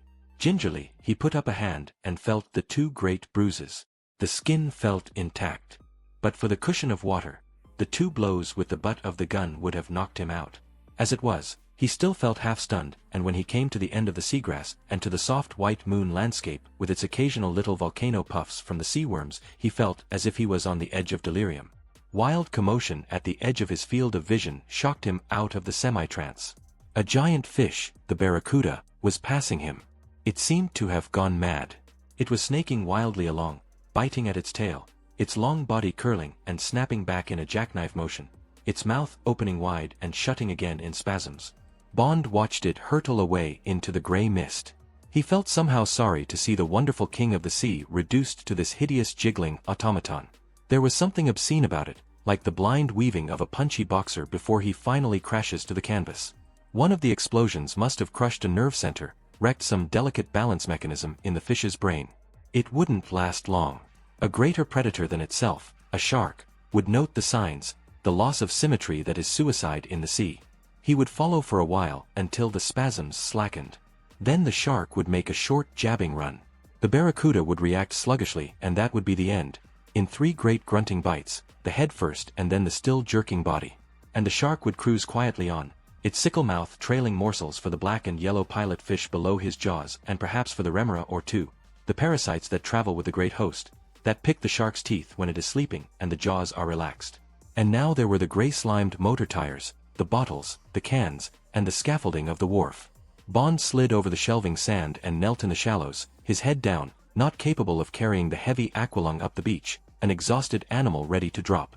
Bond, putting on his clothes, dodged the comments of Constable Santos. It seemed there had been sort of underwater explosions, with eruptions on the surface, on the starboard side of the yacht. Several men had appeared on deck, and there had been some kind of commotion. A boat had been lowered on the port side, out of sight of the shore. Bond said he knew nothing of these things. He had cracked his head against the side of the ship. Silly thing to do. He had seen what he had wanted to see, and had then swum back.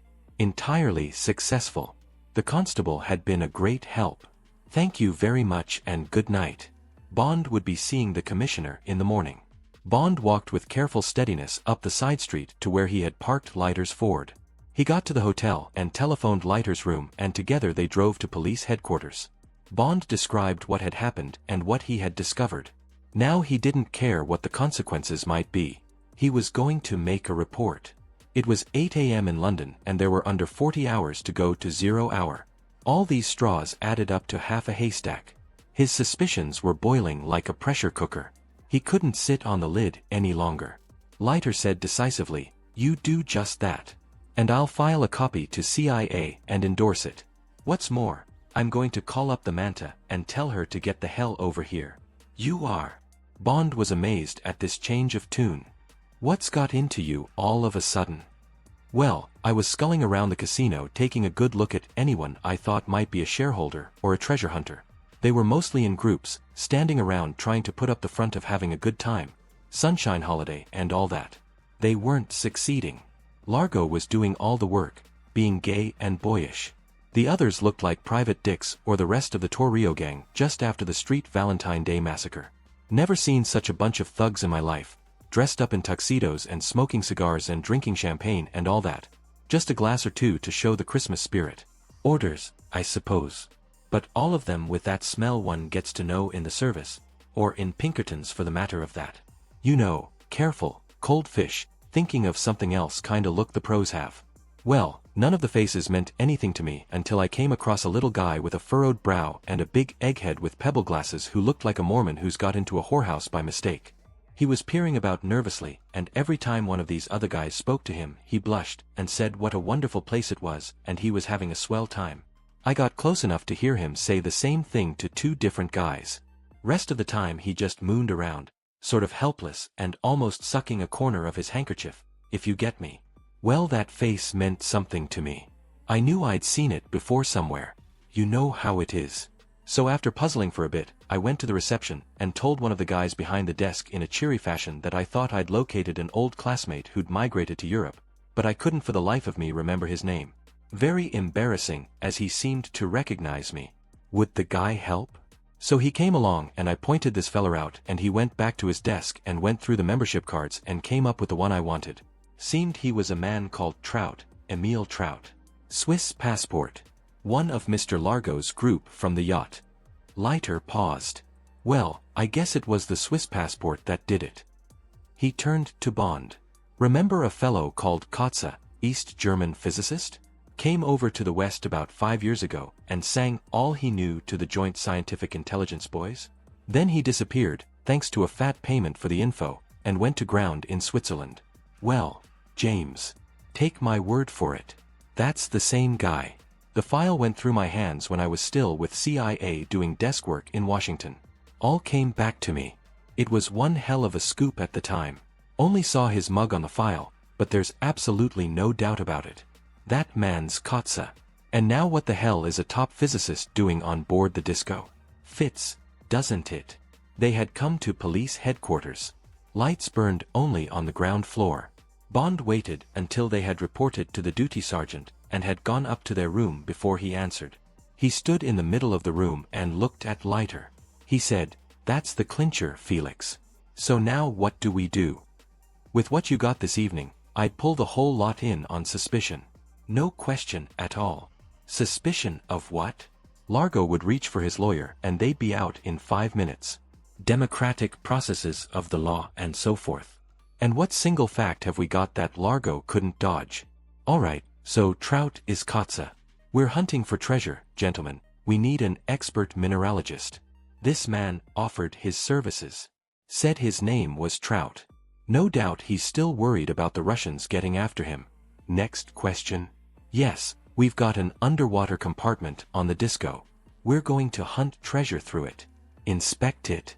Well, if you must. There you are, gentlemen. Underwater gear, skids, perhaps even a small bathyscaphe. Underwater sentry? Of course. People have spent 6 months trying to find out what we're after, how we're going to get it. We're professionals, gentlemen. We like to keep our secrets. And anyway, what was this Mr. Bond, this rich gentleman looking for a property in Nassau, doing underneath my ship in the middle of the night? Patachi. Never heard of him. Don't care what Miss Vitali's family name was. Always known her as Vitali. Bond made a throwaway gesture with one hand. See what I mean? This treasure hunting cover is perfect. It explains everything. And what are we left with? Largo pulls himself up to his full height and says, "Thanks, gentlemen. So I may go now?" "And so I shall, within the hour. I shall find another base for my work and you will be hearing from my lawyers forthwith, wrongful detention and trespass. And good luck to your tourist trade, gentlemen." Bond smiled grimly. See what I mean? Leiter said impatiently, "So what do we do? Limpet mine. Send her to the bottom. In error, so to speak." "No. We're going to wait." At the expression on Leiter's face, Bond held up a hand. "We're going to send our report, in careful guarded terms so we don't get an airborne division landing on Windsor Field. And we're going to say the Manta is all we need. And so it is. With her, we can keep tabs on the disco just as we please. And we'll stay undercover, keep a hidden watch on the yacht and see what happens. At present we're not suspected. Largo's plan, if there is one, that is, and don't forget this treasure hunting business still covers everything perfectly well, is going along all right. All he's got to do now is collect the bombs and make for target number 1 ready for 0 hour in around 30 hours time. We can do absolutely nothing to him until he's got one or both of those bombs on board or we catch him at their hiding place. Now, that can't be far away. Nor can the Vindicator, if she's hereabouts. So tomorrow we take that amphibian they've got for us and hunt the area inside a radius of 100 miles. We'll hunt the seas and not the land. She must be in shoal water somewhere and damned well hidden. With this calm weather, we should be able to locate her, if she's here.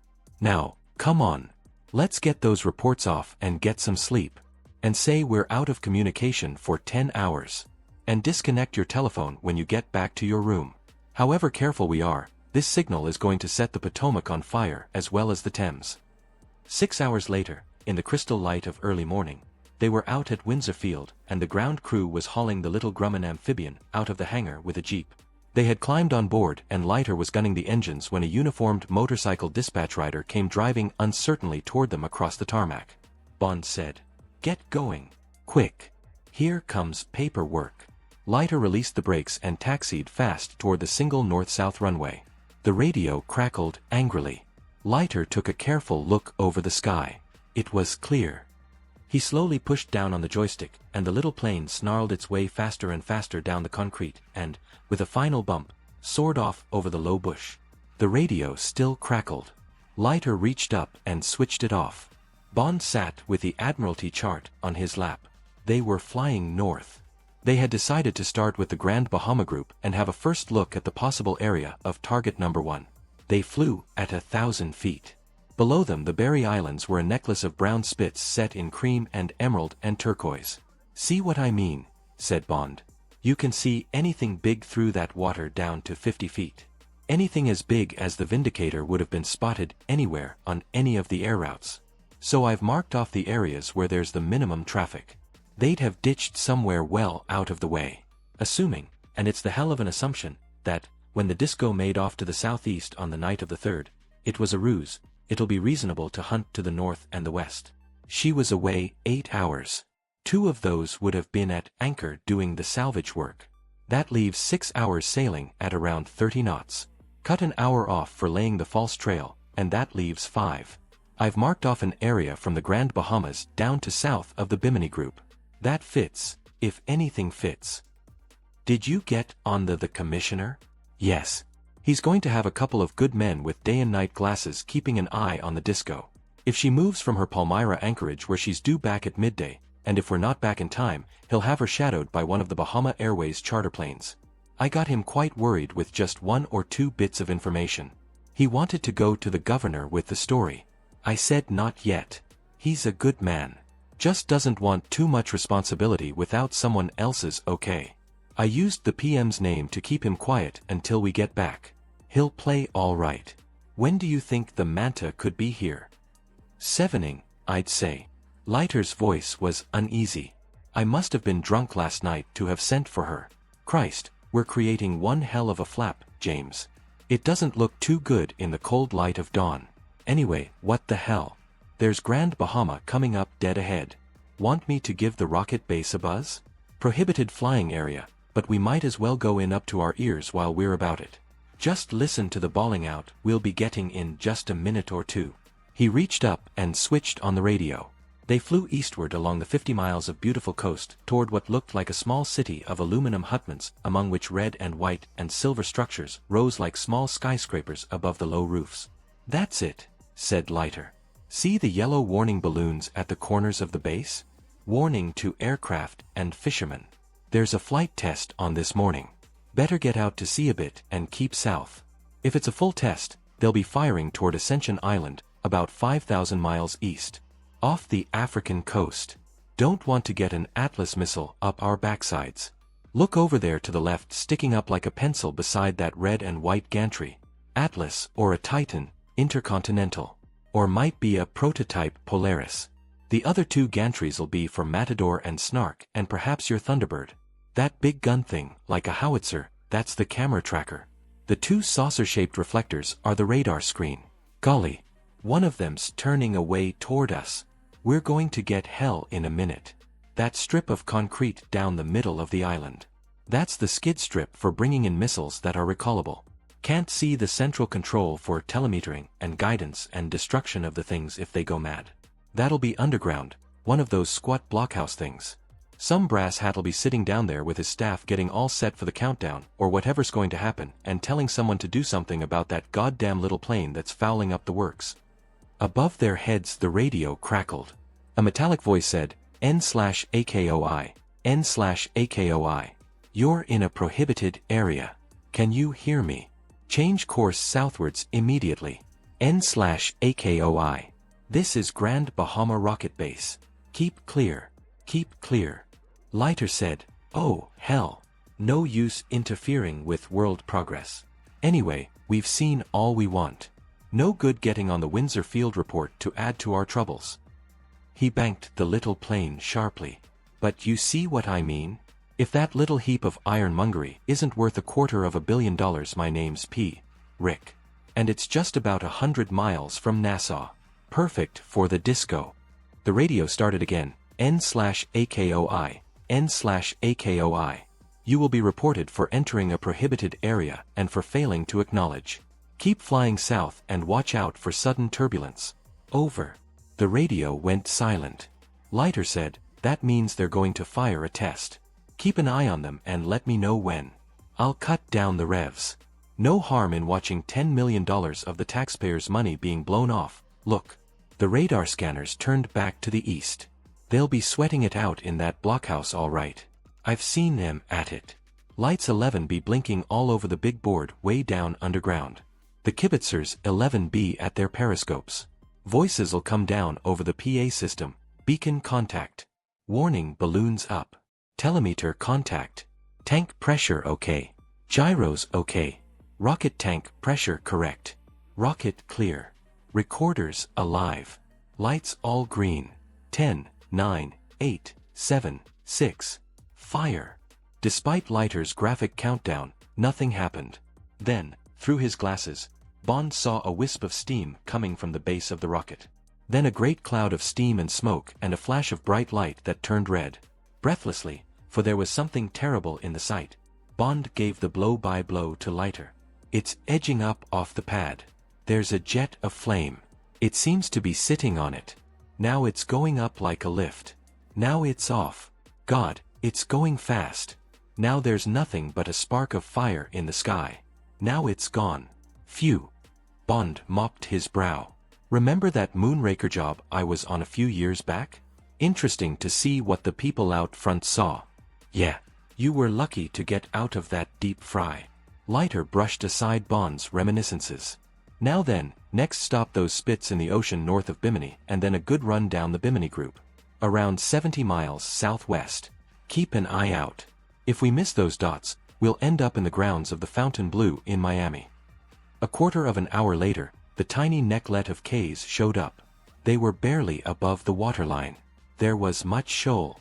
It looked an ideal hiding place for the plane. They came down to 100 feet and slowly cruised in a zigzag down the group. The water was so clear that Bond could see big fish meandering around the dark clumps of coral and seaweed in the brilliant sand. A big diamond-shaped sting-ray cowered and buried itself in the sand as the black shadow of the plane pursued and shot over it. There was nothing else and no possibility of concealment. The green shoal waters were as clean and innocent as if they had been open desert. The plane flew on south to North Bimini. Here there were a few houses and some small fishing hotels. Expensive-looking deep-sea fishing craft were out, their tall rods streaming. Gay people in the well decks waved to the little plane. A girl, sunbathing naked on the roof of a smart cabin cruiser, hastily snatched at a towel. "Authentic blonde," commented Leiter. They flew on south to the cat cays that trail away south from the Biminis. Here there was still an occasional fishing craft. Leiter groaned. "What the hell's the good of this? These fishermen would have found it by now if it was here." Bond told him to keep on south. 30 miles farther south there were little unnamed specks on the Admiralty chart. Soon the dark blue water began to shoal again to green. They passed over 3 sharks circling aimlessly. Then there was nothing, just dazzling sand under the glassy surface and occasional patches of coral. They went on carefully down to where the water turned again to blue. Leiter said dully, "Well, that's that. 50 miles on there's Andres. Too many people there. Someone would have heard the plane, if there was a plane." He looked at his watch. 11:30. What next, Hawkshaw? I've only got fuel for another 2 hours flying. Something was itching deep down in Bond's mind. Something, some small detail, had raised a tiny question mark. What was it? Those sharks. In about 40 feet of water. Circling on the surface. What were they doing there? 3 of them. There must be something dead that had brought them to that particular patch of sand and coral. Bond said urgently, "Just go back up once more, Felix. Over the shoals. There's something." The little plane made a tight turn. Felix cut down the revs and just kept flying speed about 50 feet above the surface.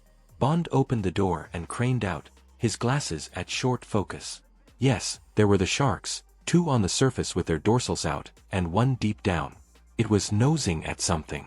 It had its teeth into something and was pulling at it. Among the dark and pale patches, a thin straight line showed on the bottom. Bond shouted, "Get back over again."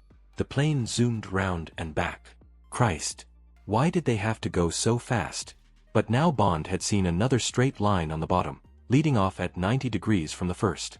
He flopped back into his seat and banged the door shut. He said quietly, "Put her down over those sharks, Felix. I think this is it." Leiter took a quick glance at Bond's face. He said, "Christ." Then, "Well, I hope I can make it. Damned difficult to get a true horizon. This water's like glass." He pulled away, curved back, and slowly put the nose down. There was a slight jerk and then the hiss of the water under the skids. Leiter cut his engines and the plane came to a quick stop, rocking in the water about 10 yards from where Bond wanted. The 2 sharks on the surface paid no attention. They completed their circle and came slowly back. They passed so close to the plane that Bond could see the incurious, pink button eyes. He peered down through the small ripples cast by the 2 dorsal fins. Yes. Those rocks on the bottom were bogus. They were painted patches. So were the areas of sand. Now Bond could clearly see the straight edges of the giant tarpaulin. The third shark had nosed back a big section. Now it was shoveling with its flat head trying to get underneath. Bond sat back. He turned to Leiter. He nodded. That's it, all right. Big camouflaged tarpaulin over her. Take a look. While Leiter leaned across Bond and stared down, Bond's mind was racing furiously. Get the police commissioner on the police wavelength and report? Get signals sent off to London? No. If the radio operation on the disco was doing his job, he would be keeping watch on the police frequency. So go on down and have a look. See if the bombs were still there. Bring up a piece of evidence. The sharks? Kill one and the others would go for the corpse. Leiter sat back. His face was shining with excitement. Well, I'll be goddamned. Boy oh boy. He clapped Bond on the back. We've found it. We've found the goddamn plane. What do you know? Jesus Christ. Bond had taken out the Walther PPK. He checked to see there was a round in the chamber, rested it on his left forearm, and waited for the two sharks to come round again. The first was the bigger, a hammerhead, nearly 12 feet long. Its hideously distorted head moved slowly from side to side as it nuzzled through the water, watching what went on below, waiting for a sign of meat. Bond aimed for the base of the dorsal fin that cut through the water like a dark sail. It was fully erect, a sign of tension and awareness in the big fish. Just below it was the spine, unassailable except with a nickel-plated bullet. He pulled the trigger. There was a thud as the bullet hit the surface just behind the dorsal. The boom of the heavy gun rolled away over the sea. The shark paid no attention. Bond fired again. The water foamed as the fish reared itself above the surface, dived shallowly, and came up thrashing sideways like a broken snake. It was a brief flurry. The bullet must have severed the spinal cord. Now the great brown shape began moving sluggishly in circles that grew ever wider. The hideous snout came briefly out of the water to show the sickle mouth gasping. For a moment it rolled over on its back, its stomach white to the sun. Then it righted itself and, dead probably, continued its mechanical, disjointed swim. The following shark had watched all this. Now it approached cautiously. It made a short snapping run and swerved away. Feeling safe, it darted in again, seemed to nuzzle at the dying fish, and then lifted its snout above the surface and came down with all its force, scything into the flank of the hammerhead. It got hold, but the flesh was tough. It shook its great brown head like a dog, worrying at the mouthful, and then tore itself away. A cloud of blood poured over the sea. Now the other shark appeared from below, and both fish, in a frenzy, tore and tore again at the still-moving hulk whose nervous system refused to die. The dreadful feast moved away on the current, and was soon only a distant splashing on the surface of the quiet sea. Bond handed Leiter the gun. I'll get on down. Maybe rather a long job. They've got enough to keep them busy for half an hour, but if they come back, wing one of them. And if for any reason you want me back on the surface, fire straight down at the water and go on firing. The shockwave should just about reach me. Bond began to struggle out of his clothes and, with Leiter's help, into his aqualung. It was a cramped, difficult business. It would be still worse getting back into the plane, and it occurred to Bond that he would have to jettison the underwater gear. Leiter said angrily, I wish to God I could get down there with you. Trouble with this damned hook, it just won't swim like a hand. Have to think up some rubber webbing gadget. Never occurred to me before. Bond said, you'll have to keep steam up on this crate. We've already drifted 100 yards. Get her back up, like a good chap. I don't know who I'm going to find sharing the wreck with me. It's been here a good 5 days, and other visitors may have moved in first. Leiter pressed the starter and taxied back into position. He said, you know the design of the Vindicator? You know where to look for the bombs and these detonator things the pilot has charge of? Yes. Full briefing in London. Well, so long. Tell mother I died game. Bond scrambled onto the edge of the cockpit and jumped. He got his head under and swam leisurely down through the brilliant water. Now he could see that there were swarms of fish over the whole area below him. Billfish, small barracuda, jacks of various types, the carnivores. They parted grudgingly to make room for their big, pale competitor. Bond touched down and made for the edge of the tarpaulin that had been dislodged by the shark. He pulled out a couple of the long corkscrew skewers that secured it to the sand, switched on his waterproof torch and, his other hand on his knife, slipped under the edge. He had been expecting it, but the foulness of the water made him retch. He clamped his lips more tightly round the mouthpiece and squirmed on to where the bulk of the plane raised the tarpaulin into a domed tent. He stood up. His torch glittered on the underside of a polished wing, and then, below it, on something that lay under a scrabbling mass of crabs, langousts, sea caterpillars and starfish. This also Bond had been prepared for. He knelt down to his grisly work. It didn't take long. He undipped the gold identification disc and unlatched the gold wristwatch from the horrible wrists and noted the gaping wound under the chin that could not have been caused by sea creatures. He turned his torch on the gold disc. It said, Giuseppe Petacci, number 15932. He strapped the 2 bits of evidence to his own wrists and went on toward the fuselage that loomed in the darkness like a huge silver submarine. He inspected the exterior, noted the rent where the hull had been broken on impact, and then climbed up through the open safety hatch into the interior. Inside, Bond's torch shone everywhere into red eyes that glowed like rubies in the darkness, and there was a soft movement and scuttling. He sprayed the light up and down the fuselage. Everywhere there were octopuses, small ones, but perhaps 100 of them, weaving on the tips of their tentacles, sliding softly away into protecting shadows, changing their camouflage nervously from brown to a pale phosphorescence that gleamed palely in the patches of darkness. The whole fuselage seemed to be crawling with them, evilly, horribly, and as Bond shone his torch on the roof, the sight was even worse. There, bumping softly in the slight current, hung the corpse of a crew member. In decomposition, it had risen up from the floor, and octopuses, hanging from it like bats, now let go their hold and shot, jet-propelled, to and fro inside the plane, dreadful, glinting, red-eyed comets that slapped themselves into dark corners and stealthily squeezed themselves into cracks and under seats. Bond closed his mind to the disgusting nightmare and, weaving his torch in front of him, proceeded with his search. He found the red-striped cyanide canister and tucked it into his belt. He counted the corpses, noted the open hatch to the bomb bay, and verified that the bombs had gone. He looked in the open container under the pilot's seat and searched in alternative places for the vital fuses for the bombs. But they also had gone. Finally, having a dozen times had to slash away groping tentacles from his naked legs, he felt his nerve was quickly seeping away. There was much he should have taken with him: the identification discs of the crew, the pulp of the logbook that showed nothing but routine flight details and no hint of emergency readings from the instrument panel. But he couldn't stand another second of the squirming, red-eyed catacomb. He slid out through the escape hatch and swam, almost hysterically, toward the thin line of light that was the edge of the tarpaulin. Desperately, he scrabbled his way under it, snagged the cylinder on his back in the folds, and had to back under again to free himself. And then he was out in the beautiful crystal water and soaring up to the surface. At 20 feet, the pain in his ears reminded him to stop and decompress. Impatiently, staring up at the sweet hull of the seaplane above him, he waited until the pain had subsided. Then he was up and clinging to a float and tearing at his equipment to get rid of it and its contamination. He let it all go and watched it tumbling slowly down toward the sand. He rinsed his mouth out with the sweetness of pure salt water, and swam to within reach of Letter's outstretched hand. As they approached Nassau on their way back, Bond asked Leiter to take a look at the disco lying off Palmyra. She was there all right, just where she had been the day before. The only difference, which had little meaning, was that she had only her bow anchor out. There was no movement on board.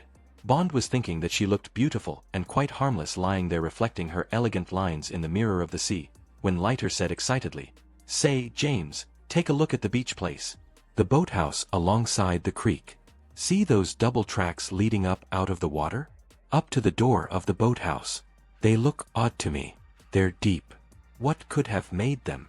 Bond focused his glasses. The tracks ran parallel. Something heavy, had been hauled between the boathouse and the sea. But it couldn't be, surely it couldn't. He said tensely, "Let's get away quick, Felix." Then as they zoomed off overland, "I am damned if I can think of anything that could have made those. And damn it, if it was what it might have been, they'd have swept off those tracks pretty quick." Leiter said laconically, "People make mistakes. We'll have to give that place the going over. Ought to have done it before. Nice looking dump. I think I'll take Mr. Largo up on his invitation and get out there on behalf of my esteemed client, Mr. Rockefeller Bond." It was 1 o'clock by the time they got back to Windsor Field. For half an hour the control tower had been searching for them on the radio. Now they had to face the commandant of the field and, providentially as it happened, the governor's ADC, who gave the governors blanket authorization for the string of their misdemeanors and then handed Bond a thick envelope which contained signals for both of them. The contents began with the expected rockets for breaking communication and demands for further news, that they'll get, commented Leiter as they raced toward Nassau in the comfortable back of the governor's Humbersnipe saloon. ETA for the Manta was 5 o'clock that evening. Inquiries through Interpol and the Italian police confirmed that Giuseppe Petacci was in fact the brother of Dominetta Vitali, whose personal history as given to Bond stood up in all other respects.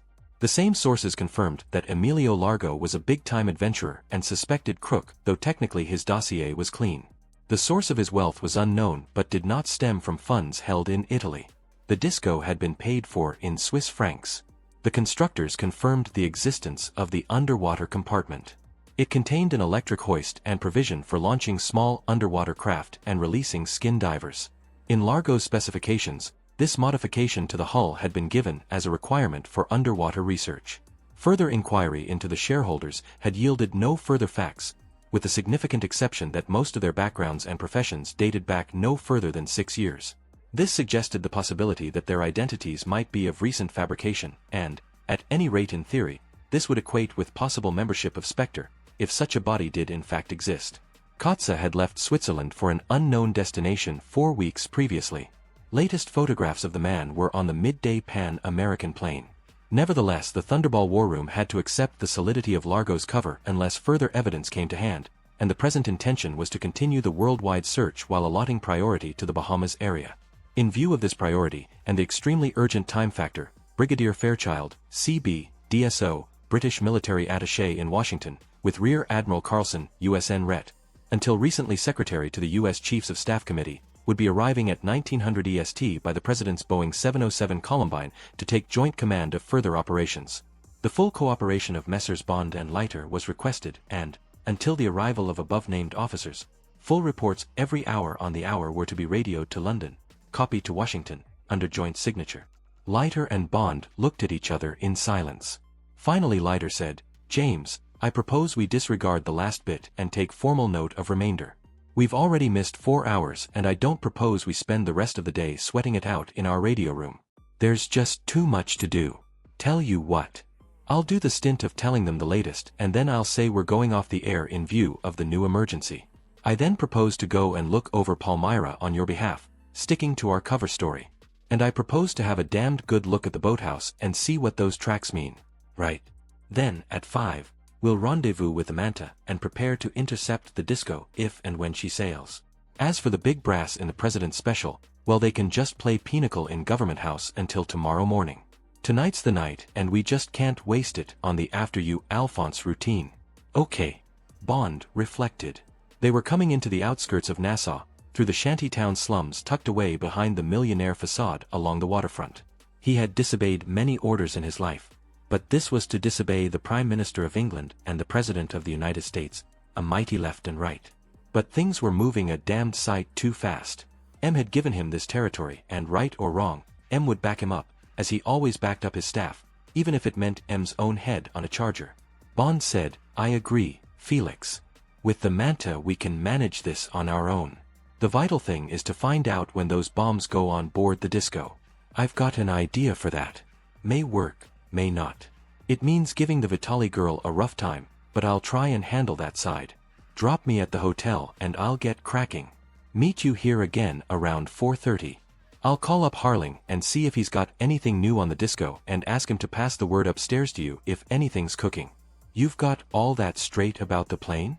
Okay. I'll hang on to Petacci's identification disc for the time being. Be seeing you." Bond almost ran through the lobby of the hotel. When he picked up his key at the reception desk, they gave him a telephone message. He read it going up in the lift. It was from Domino. "Please telephone quickly." In his room, Bond first ordered a club sandwich and a double bourbon on the rocks and then called the police commissioner. The disco had moved to the oiling wharf at first light and had filled her tanks. Then she had moved back to her anchorage off Palmyra. Half an hour ago, at 1:30 precisely, the seaplane had been lowered over the side and, with Largo and one other on board, had taken off eastward. When the commissioner had heard this on the walkie-talkie from his watchers, He had got on to the control tower at Windsor Field and had asked for the plane to be radar tracked. But she had flown low, at about 300 feet, and they had lost her among the islands about 50 miles to the southeast. Nothing else had come up except that the harbor authorities had been alerted to expect an American submarine, the Manta, the nuclear-powered one, at around 5 in the evening. That was all. What did Bond know? Bond said carefully that it was too early to tell. It looked as if the operation was hotting up. Could the watchers be asked to rush the news back as soon as the seaplane was sighted coming back to the disco? This was vital. Would the commissioner please pass on his news to Felix Leiter, who was on his way to the radio room at that moment? And could Bond be lent a car, anything, to drive himself? Yes, a Land Rover would be fine. Anything with 4 wheels. Then Bond got on to Domino out at Palmyra. She sounded eager for his voice. "Where have you been all morning, James?" It was the first time she had used his Christian name. "I want you to come swimming this afternoon.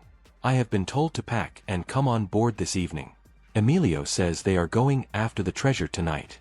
Isn't it nice of him to take me? But it's a dead secret, so don't tell anyone, will you? But he is vague about when we will be back. He said something about Miami. I thought," she hesitated, "I thought you might have gone back to New York by the time we get back. I have seen so little of you. You left so suddenly last night. What was it?" "I suddenly got a headache. Touch of the sun, I suppose. It had been quite a day. I didn't want to go. And I'd love to come for a swim." "Where?" She gave him careful directions. It was a beach a mile farther along the coast from Palmyra. There was a side road and a thatched hut. He couldn't miss it. The beach was sort of better than Palmyra's. The skin diving was more fun. And of course there weren't so many people. It belonged to some Swedish millionaire who had gone away. When could he get there? Half an hour would be all right. They would have more time. On the reef, that is. Bond's drink came and the sandwich. He sat and consumed them, looking at the wall, feeling excited about the girl, but knowing what he was going to do to her life that afternoon. It was going to be a bad business, when it could have been so good. He remembered her as he had first seen her, the ridiculous straw hat tilted down over the nose, the pale blue ribbons flying as she sped up Bay Street. Oh, well. Bond rolled his swimming trunks into a towel, put on a dark blue Sea Island cotton shirt over his slacks, and slung Leiter's Geiger counter over his shoulder. He glanced at himself in the mirror. He looked like any other tourist with a camera. He felt in his trousers pocket to make sure he had the identification bracelet and went out of the room and down in the lift. The Land Rover had Dunlopillow cushions, but the ripple-edged tarmac and the pitted bends of Nassau's coastal road were tough on the springs and the quivering afternoon sun was a killer. By the time Bond found the sandy track leading off into the casuarinas and had parked the car on the edge of the beach, all he wanted to do was get into the sea and stay in it. The beach hut was a Robinson Crusoe affair of plaited bamboo and screw pine with a palm thatch whose wide eaves threw black shadows. Inside were 2 changing rooms labeled his and hers. Hers contained a small pile of soft clothes and the white doeskin sandals. Bond changed and walked out again into the sun. The small beach was a dazzling half-moon of white sand enclosed on both sides by rocky points. There was no sign of the girl. The beach shelved quickly through green to blue under the water. Bond took a few steps through the shallows and dived through the blood-warm upper water down into the cool depths. He kept down there as long as possible, feeling the wonderful cold caress on his skin and through his hair. Then he surfaced and crawled lazily out to sea, expecting to see the girl skin diving around one of the headlands. But there was no sign of her, and after 10 minutes Bond turned back to the shore, chose a patch of firm sand, and lay down on his stomach, his face cradled in his arms. Minutes later, something made Bond open his eyes. Coming toward him across the middle of the quiet bay was a thin trail of bubbles. When it passed over the dark blue into the green, Bond could see the yellow single cylinder of the aqualung tank and the glint of a mask with a fan of dark hair streaming out behind. The girl beached herself in the shallows. She raised herself on one elbow and lifted the mask. She said severely, "Don't lie there dreaming. Come and rescue me." Bond got to his feet and walked the few steps to where she lay. He said, "You oughtn't to aqualung by yourself. What's happened? Has a shark been lunching off you? Don't make silly jokes. I've got some sea egg spines in my foot. You'll have to get them out somehow. First of all, get this aqualung off me. It hurts too much to stand on my foot with all this weight. She reached for the buckle at her stomach and released the catch. Now just lift it off. Bond did as he was told and carried the cylinder up into the shade of the trees. Now she was sitting in the shallow water, inspecting the sole of her right foot. She said, "There are only 2 of them. They're going to be difficult." Bond came and knelt beside her. The 2 black spots, close together, were almost under the curl of the middle toes. He got up and held out a hand. "Come on. We'll get into the shade. This is going to take time. Don't put your foot down or you'll push them in further. I'll carry you." She laughed up at him. "My hero. All right. But don't drop me." She held up both arms. Bond reached down and put one arm under her knees and another under her armpits. Her arms closed round his neck. Bond picked her up easily. He stood for a moment in the lapping water and looked down into her upturned face. The bright eyes said yes. He bent his head and kissed her hard on the half-open, waiting mouth. The soft lips held his and drew slowly away. She said rather breathlessly, "You shouldn't take your reward in advance. That was only on account." Bond closed his hand firmly over her right breast and walked out of the water and up the beach into the shade of the casuarinas. He laid her gently down in the soft sand. She put her hands behind her head to keep the sand out of her straggling hair and lay waiting, her eyes half hidden behind the dark mesh of her eyelashes. The mounded V of the bikini looked up at Bond and the proud breasts in the tight cups were 2 more eyes. Bond felt his control going. He said roughly, "Turn over." She did as she was told. Bond knelt down and picked up her right foot. It felt small and soft, like a captured bird, in his hand. He wiped away the specks of sand and uncurled the toes. The small pink pads were like the buds of some multiple flower. Holding them back, he bent and put his lips to where the broken ends of the black spines showed. He sucked hard for about a minute. A small piece of grit from one of the spines came into his mouth, and he spat it out. He said, "This is going to be a long business unless I hurt a bit. Otherwise it'll take all day and I can't waste too much time over just one foot. Ready?" He saw the muscles of her behind clench to take the pain. She said dreamily, "Yes." Bond sunk his teeth into the flesh round the spines, bit as softly as he could, and sucked hard. The foot struggled to get away. Bond paused to spit out some fragments. The marks of his teeth showed white and there were pinpoints of blood at the 2 tiny holes. He licked them away. There was almost no black left under the skin. He said, "This is the first time I've eaten a woman. They're rather good." She squirmed impatiently, but said nothing. Bond knew how much it would be hurting. He said, "It's all right, Domino. You're doing fine. Last mouthful." He gave the sole of her foot a reassuring kiss and then, as tenderly as he could, put his teeth and lips back to work. A minute or 2 later and he spat out the last section of spine. He told her it was over and gently laid the foot down. He said, "Now you mustn't get sand into it. Come on, I'll give you another lift into the hut and you can put your sandals on." She rolled over. Her black eyelashes were wet with the tears of small pain. She wiped a hand over them. She said, looking seriously up at him, "Do you know, you're the first man who's ever made me cry." She held up her arms and now there was complete surrender. Bond bent and picked her up. This time he didn't kiss the waiting mouth. He carried her to the door of the hut. His or hers? He carried her into his. He reached out a hand for his shirt and shorts and threw them down to make a scrap of a bed. He put her down softly so that she was standing on his shirt. She kept her arms round his neck while he undid the single button of the brassiere and then the tapes of the taut slip. He stepped out of his bathing trunks and kicked them away. Bond leaned on one elbow and looked down at the beautiful drowned face. There was a dew of sweat below the eyes and at the temples. A pulse beat fast at the base of the neck. The lines of authority had been sponged away by the lovemaking and the face had a soft, sweet, bruised look. The wet eyelashes parted and the tawny eyes, big and far away, looked up with remote curiosity into Bond's. They focused lazily and examined him as if they were seeing him for the first time. Bond said, "I am sorry.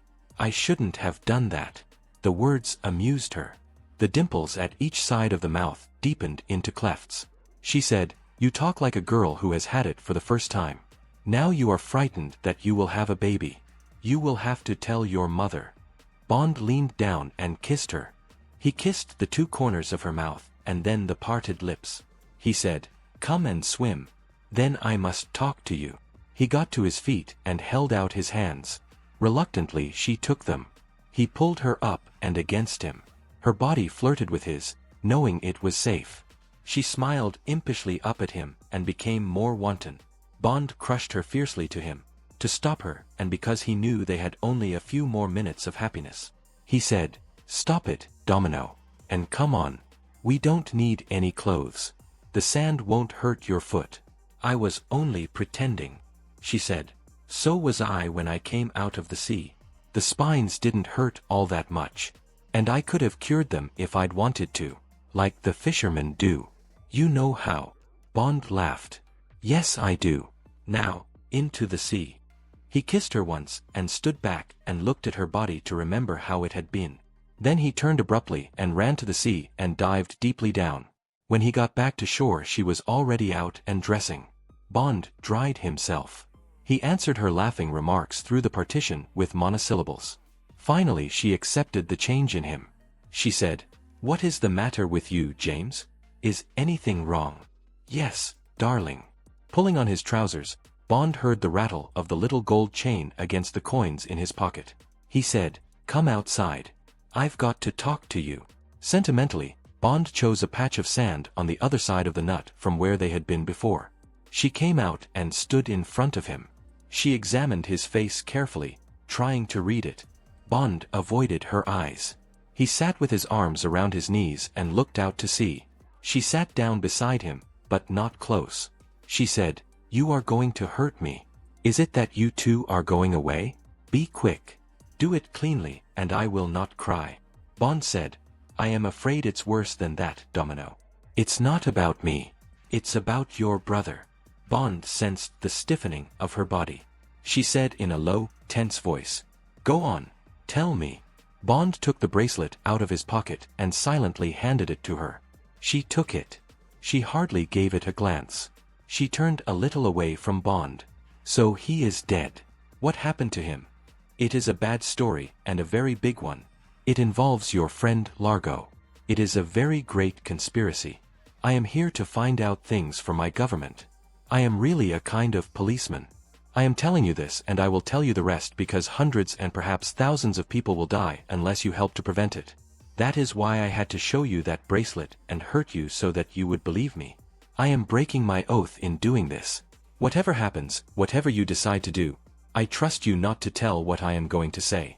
So that is why you made love to me, to make me do what you want. And now you blackmail me with the death of my brother." The words came out between her teeth. Now in a soft, deadly whisper she said, "I hate you, I hate you, I hate you." Bond said coldly, in a matter-of-fact voice, "Your brother was killed by Largo, or on his orders. I came here to tell you that." "But then," he hesitated, "you were there and I love you and want you. When what happened began to happen, I should have had strength to stop it. I hadn't. I knew it was then, or perhaps never. Knowing what I knew, it was a dreadful thing to have done. But you looked so beautiful and happy. I wanted to put off hurting you. That is my only excuse." Bond paused. "Now listen to what I have to tell you. Try and forget about your hate for me. In a moment you will realize that we are nothing in all this. This is a thing by itself." Bond didn't wait for her to comment. He began from the beginning and went slowly, minutely, through the whole case, omitting only the advent of the manta, the one factor that could now be of help to Largo and perhaps alter his plans. He ended, "So you see, there is nothing we can do until those weapons are actually on board the disco. Until that moment comes, Largo has a perfect alibi with his treasure hunt story. There is nothing to link him with the crashed plane or with Spectre. If we interfere with him now, this moment, arrest the ship on some excuse, put a watch on her, prevent her sailing, there will only be a delay in the Spectre plan. Only Largo and his men know where the bombs are hidden. If the plane has gone for them, it will be keeping contact with the disco by radio. If there's any hitch, the plane can leave the bombs at the hiding place or at another, dump them in shallow water anywhere, and return for them when the trouble has blown over. Even the disco could be taken off the job and some other ship or plane used any time in the future. Spectre headquarters, wherever they are, will inform the Prime Minister that there has been a change of plan, or they can say nothing at all. Then, perhaps weeks from now, they will send another communication. And this time there will perhaps be only 24 hours notice for the money to be dropped. The terms will be tougher. And we shall have to accept them. So long as those bombs are still lost to us, the threat is there. You see that? Yes. So what is to be done? The voice was harsh. The girl's eyes glittered fiercely as they looked at and threw Bond toward some distant target. Not, he thought, at Largo the great conspirator, but at Largo who had had her brother killed. We have got to know when those bombs are on board the disco. That is all that matters. Then we can act with all our weight. And we have one great factor on our side.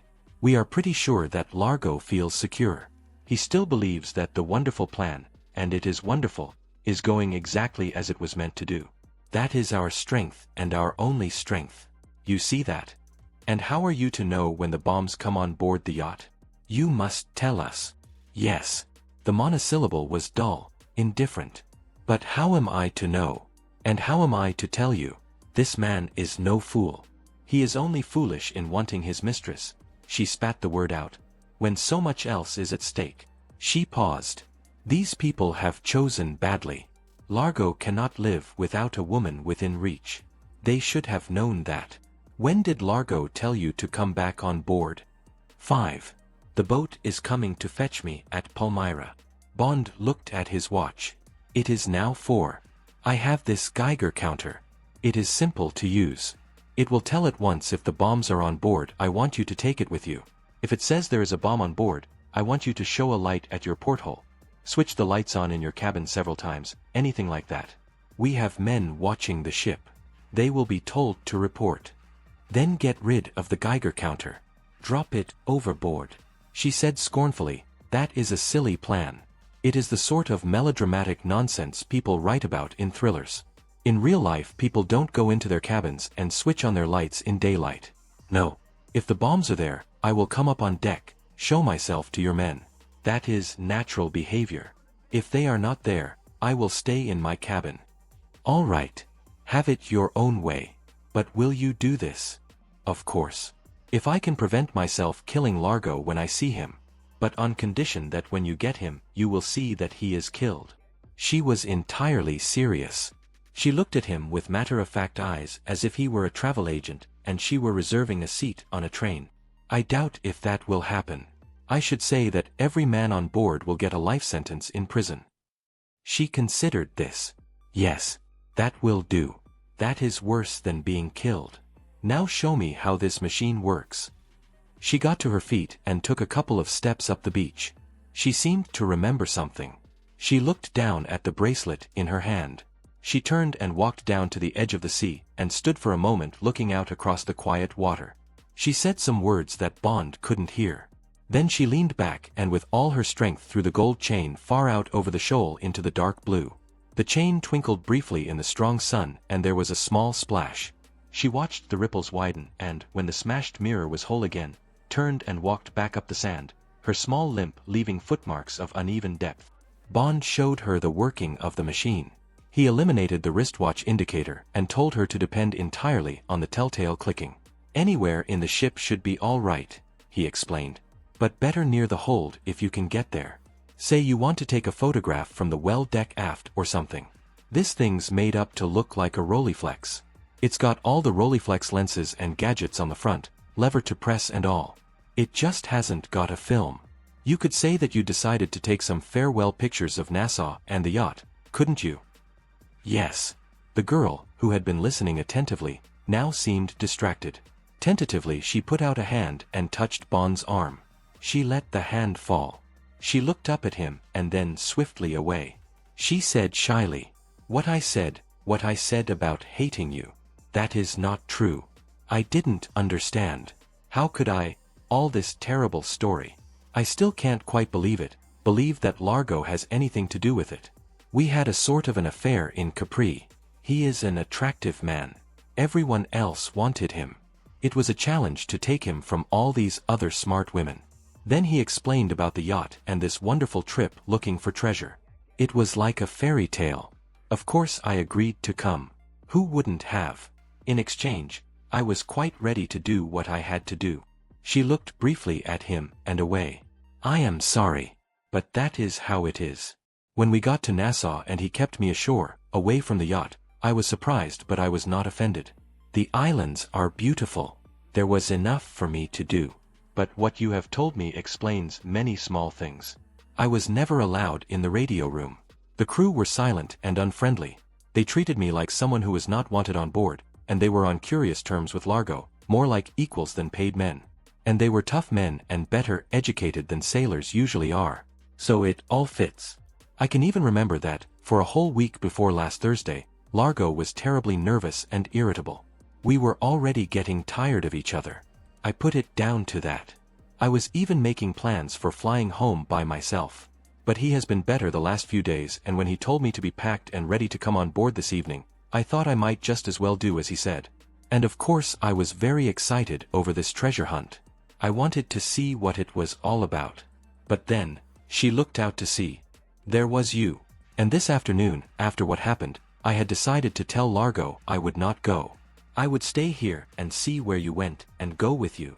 For the first time she looked him full in the face and held his eyes. Would you have let me do that? Bond reached out and put his hand against her cheek. Of course I would. But what happens now? When shall I see you again? This was the question Bond had dreaded. By sending her back on board, and with the Geiger counter, he was putting her in double danger. She could be found out by Largo, in which case her death would be immediate. If it came to a chase, which seemed almost certain, the Manta would sink the Disco by gunfire or torpedo, probably without warning. Bond had added up these factors and had closed his mind to them. He kept it closed. He said, as soon as this is over, I shall look for you wherever you are. But now you are going to be in danger. You know this. Do you want to go on with it? She looked at her watch. She said, it is 4:30. I must go. Do not come with me to the car. Kiss me once and stay here. Do not worry about what you want done. I will do it well. It is either that or a stiletto in the hack for this man. She held out her arms. Come. Minutes later Bond heard the engine of the MG come to life. He waited until the sound had receded in the distance down the western coast road.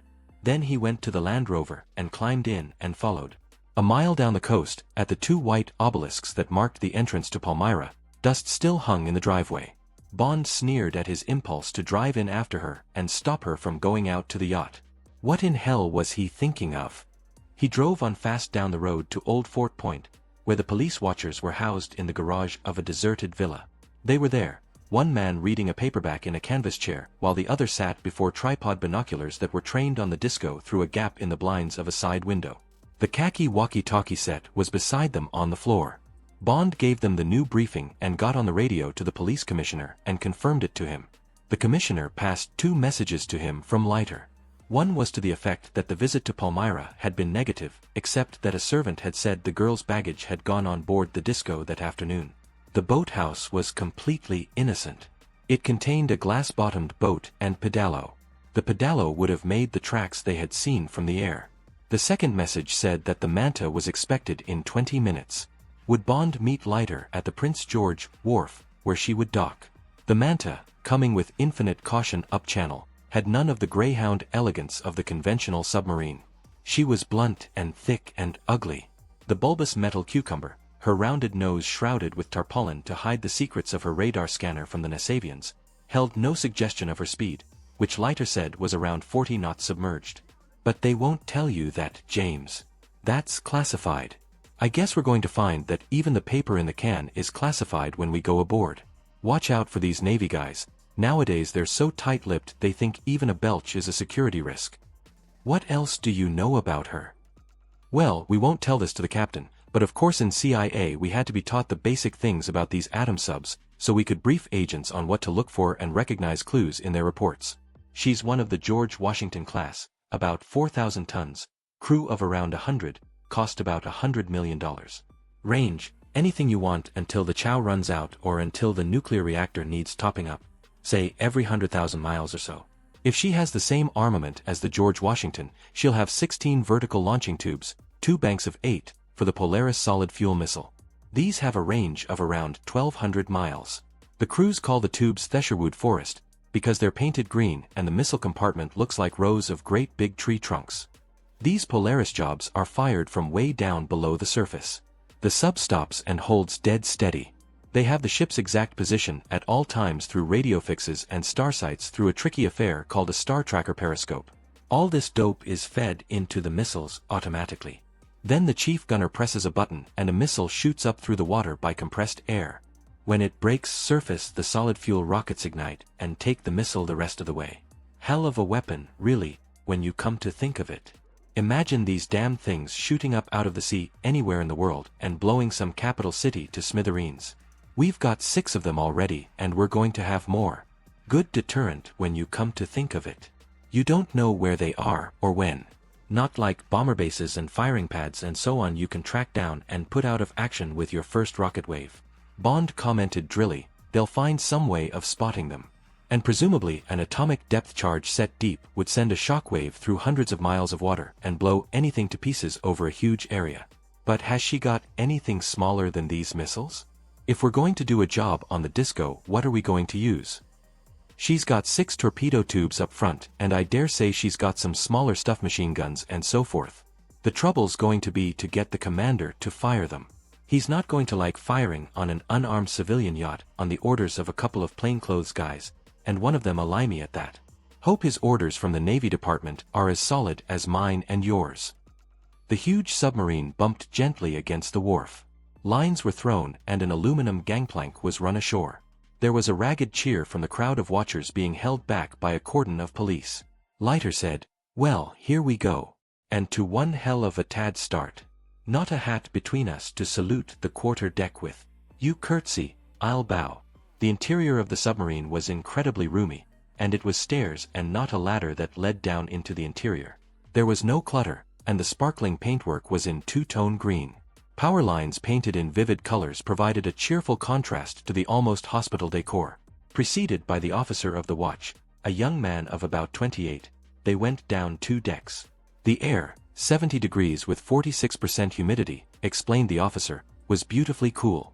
At the bottom of the stairs he turned left and knocked on a door that said, "Commander P. Peterson, USN." The captain looked about 40. He had a square, rather Scandinavian face with a black crew cut just going gray. He had shrewd, humorous eyes but a dangerous mouth and jaw. He was sitting behind a neatly stacked metal desk smoking a pipe. There was an empty coffee cup in front of him and a signal pad on which he had just been writing. He got up and shook hands, waved them to 2 chairs in front of his desk, and said to the officer of the watch, "Coffee, please, Stanton. And have this sent, would you?" He tore the top sheet off the signal pad and handed it across. "Most immediate." He sat down. "Well, gentlemen, welcome aboard. Commander Bond, it's a pleasure to have a member of the Royal Navy visit the ship. Ever been in subs before?" "I have," said Bond, "but only as a supercargo. I was in intelligence, R.N.V.R, special branch. Strictly a chocolate sailor." The captain laughed. "That's good. And you, Mr. Leiter?" "No, Captain. But I used to have one of my own." "You operated it with a sort of rubber bulb and tube." "Trouble was they'd never let me have enough depth of water in the bath to see what she could really do." "Sounds rather like the Navy Department. They'll never let me try this ship full out. Except once on trials. Every time you want to get going, the needle comes across a damn red line some interfering so and so has painted on the dial." "Well, gentlemen," the captain looked at Leiter, "what's the score? Haven't had such a flood of top-secret most immediates since Korea. I don't mind telling you, the last one was from the Chief of the Navy, personal. Said I was to consider myself under your orders, or, on your death or incapacity, under Commander Bond's, until Admiral Carlson arrives at 1900 this evening. So what? What's cooking? All I know is that all signals have been prefixed Operation Thunderball." "What is this operation?" Bond had greatly taken to Commander Peterson. He liked his ease and humor and, in general, the old Navy phrase came back to him, the cut of his jib. Now he watched the stolid good-humored face as Leiter told his story down to the departure of Largo's amphibian at 1:30 and the instructions Bond had given to Domino Vitali. In the background to Leiter's voice there was a medley of soft noises, the high, constant whine of a generator overlaid by the muted background of canned music, the ink spots singing, "I love coffee. I love tea." Occasionally the PA system above the captain's desk crackled and sang with operational double talk. "Roberts to chief of the boat. Chief engineer wants Openshaw, team blue to compartment F." And from somewhere came the suck and gurgle of a pump-like apparatus that sounded punctually every 2 minutes. It was like being inside the simple brain of a robot that worked by hydraulics and electrical impulses with a few promptings from its human masters. After 10 minutes, Commander Peterson sat back. He reached for his pipe and began filling it absent-mindedly. He said, "Well, that's one hell of a story." He smiled. "And strangely enough, even if I hadn't had these signals from the Navy Department, I'd believe it. Always did think something like this would happen one of these days. Hell, I have to carry these missiles around, and I'm in command of a nuclear ship. But that doesn't mean that I'm not terrified by the whole business. Got a wife and 2 children, and that doesn't help either. These atomic weapons are just too damned dangerous. Why, any one of these little sandy cays around here could hold the whole of the United States to ransom. Just with one of my missiles trained on Miami. And here am I, fellow called Peter Peterson, age 38, maybe sane or maybe not, toting around 16 of the things, enough to damn near wipe out England. However," he put his hands down on the desk in front of him. "That's all by the way. Now we've got just one small piece of the problem on our hands. Small, but as big as the world. So what are we to do? As I see it, the idea of you gentlemen is that this man Largo will be coming back any minute now in his plane after picking up the bombs from where he hid them. If he's got the bombs, and on what you've told me, I'll go along with the probability that he has, this girl will give us the tip-off. Then we close in and arrest his ship or blow it out of the water. Right. But supposing he hasn't got the bombs on board, or for one reason or another we don't get the tip-off, what do we do then?" Bond said quietly. "We follow him, sit close on his tail, until the time limit, that's about 24 hours from now, is up. That's all we can do without causing one hell of a legal stink. When the time limit's up, we can hand the whole problem back to our governments and they can decide what to do with the disco and the sunken plane and all the rest. By that time, some little man in a speedboat we've never heard of may have left one of the bombs off the coast of America and Miami may have gone up in the air. Or there may be a big bang somewhere else in the world. There's been plenty of time to take those bombs off the plane and get them thousands of miles from here. Well, that'll be too bad and we'll have muffed it.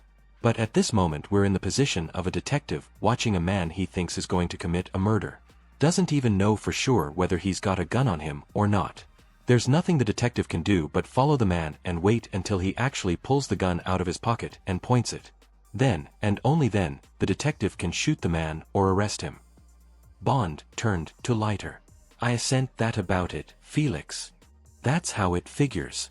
And Captain, Commander Bond here and I are damn sure Largo's our man, and that he'll be sailing for his target in no time at all. That's why we agreed to panic and ask you along. 1 gets you 100, he'll be placing that bomb at night, and tonight's the last night he's got. By the way, Captain, have you got steam up, or whatever the atom boys call it?" "I have, and we can be underway in just about 5 minutes. The captain shook his head. "But there's one bit of bad news for you, gentlemen. I just can't figure how we're going to keep track of the disco." "How's that? You've got the speed, haven't you?" Leiter caught himself pointing his steel hook threateningly at the captain, and hastily brought it down again to his lap. The captain smiled. "Guess so. Guess we could give her a good race on a straight course. But you gentlemen don't seem to have figured on the navigational hazards in this part of the ocean." He pointed at the British Admiralty chart on the wall. "Take a look at that. Ever seen a chart with so many figures on it? Looks like a spilled ant's nest. Those are soundings, gentlemen, and I can tell you that unless the disco sticks to one of the deep water channels tongue of the ocean, Northwest Providence Channel, or the Northeast, we've had it, as Commander Bond would say.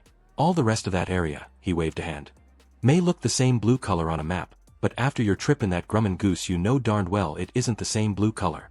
Darned near the whole of that area is banks and shoal with only around 3 to 10 fathoms over it.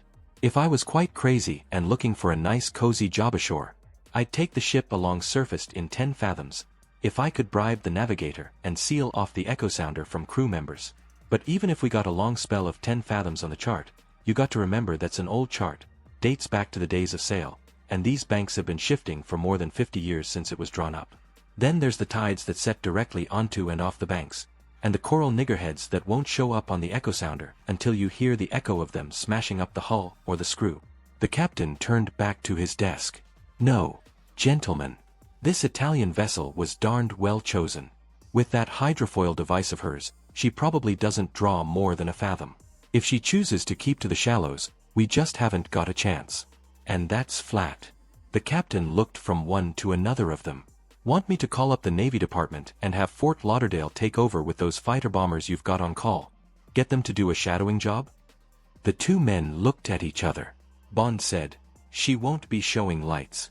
They'll have the hell of a job picking her up at night. What do you say, Felix? Maybe we'd better call them out, even if it's only to keep some sort of a watch off the American coast. Then, if the captain's willing, we'll take the Northwest Channel, if the disco sails, that is, and bank on the Bahamas rocket station being target number 1. Felix Leiter ran his left hand through the mop of straw-colored hair. "God damn it," he said angrily. "Hell, yes, I suppose so.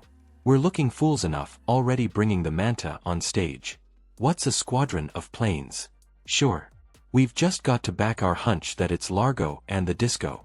Come on, let's get together with the captain and whip off a signal that doesn't look too damned silly. Copy to CIA and to your chief. How do you want it to go? Admiralty for M. Prefixed Operation Thunderball." Bond wiped a hand down over his face. God, this is going to put the cat among the pigeons. He looked up at the big metal wall clock. 6. That'll be midnight in London. Popular time to get a signal like this. The PA system in the ceiling spoke more clearly. "Watch officer to captain.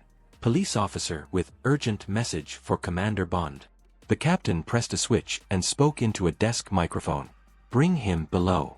Prepare to cast off lines. All hands prepare for sailing." The captain waited for the acknowledgement and released the switch. The captain smiled across at them. He said to Bond, "What's the name of that girl?" "Domino." "Well, Domino, say the good word." The door opened. A police corporal, his hat off, crashed to attention on the steel flooring and extended a stiff arm. Bond took the buff OHMS envelope and slid it open. He ran his eyes down the penciled message signed by the police commissioner.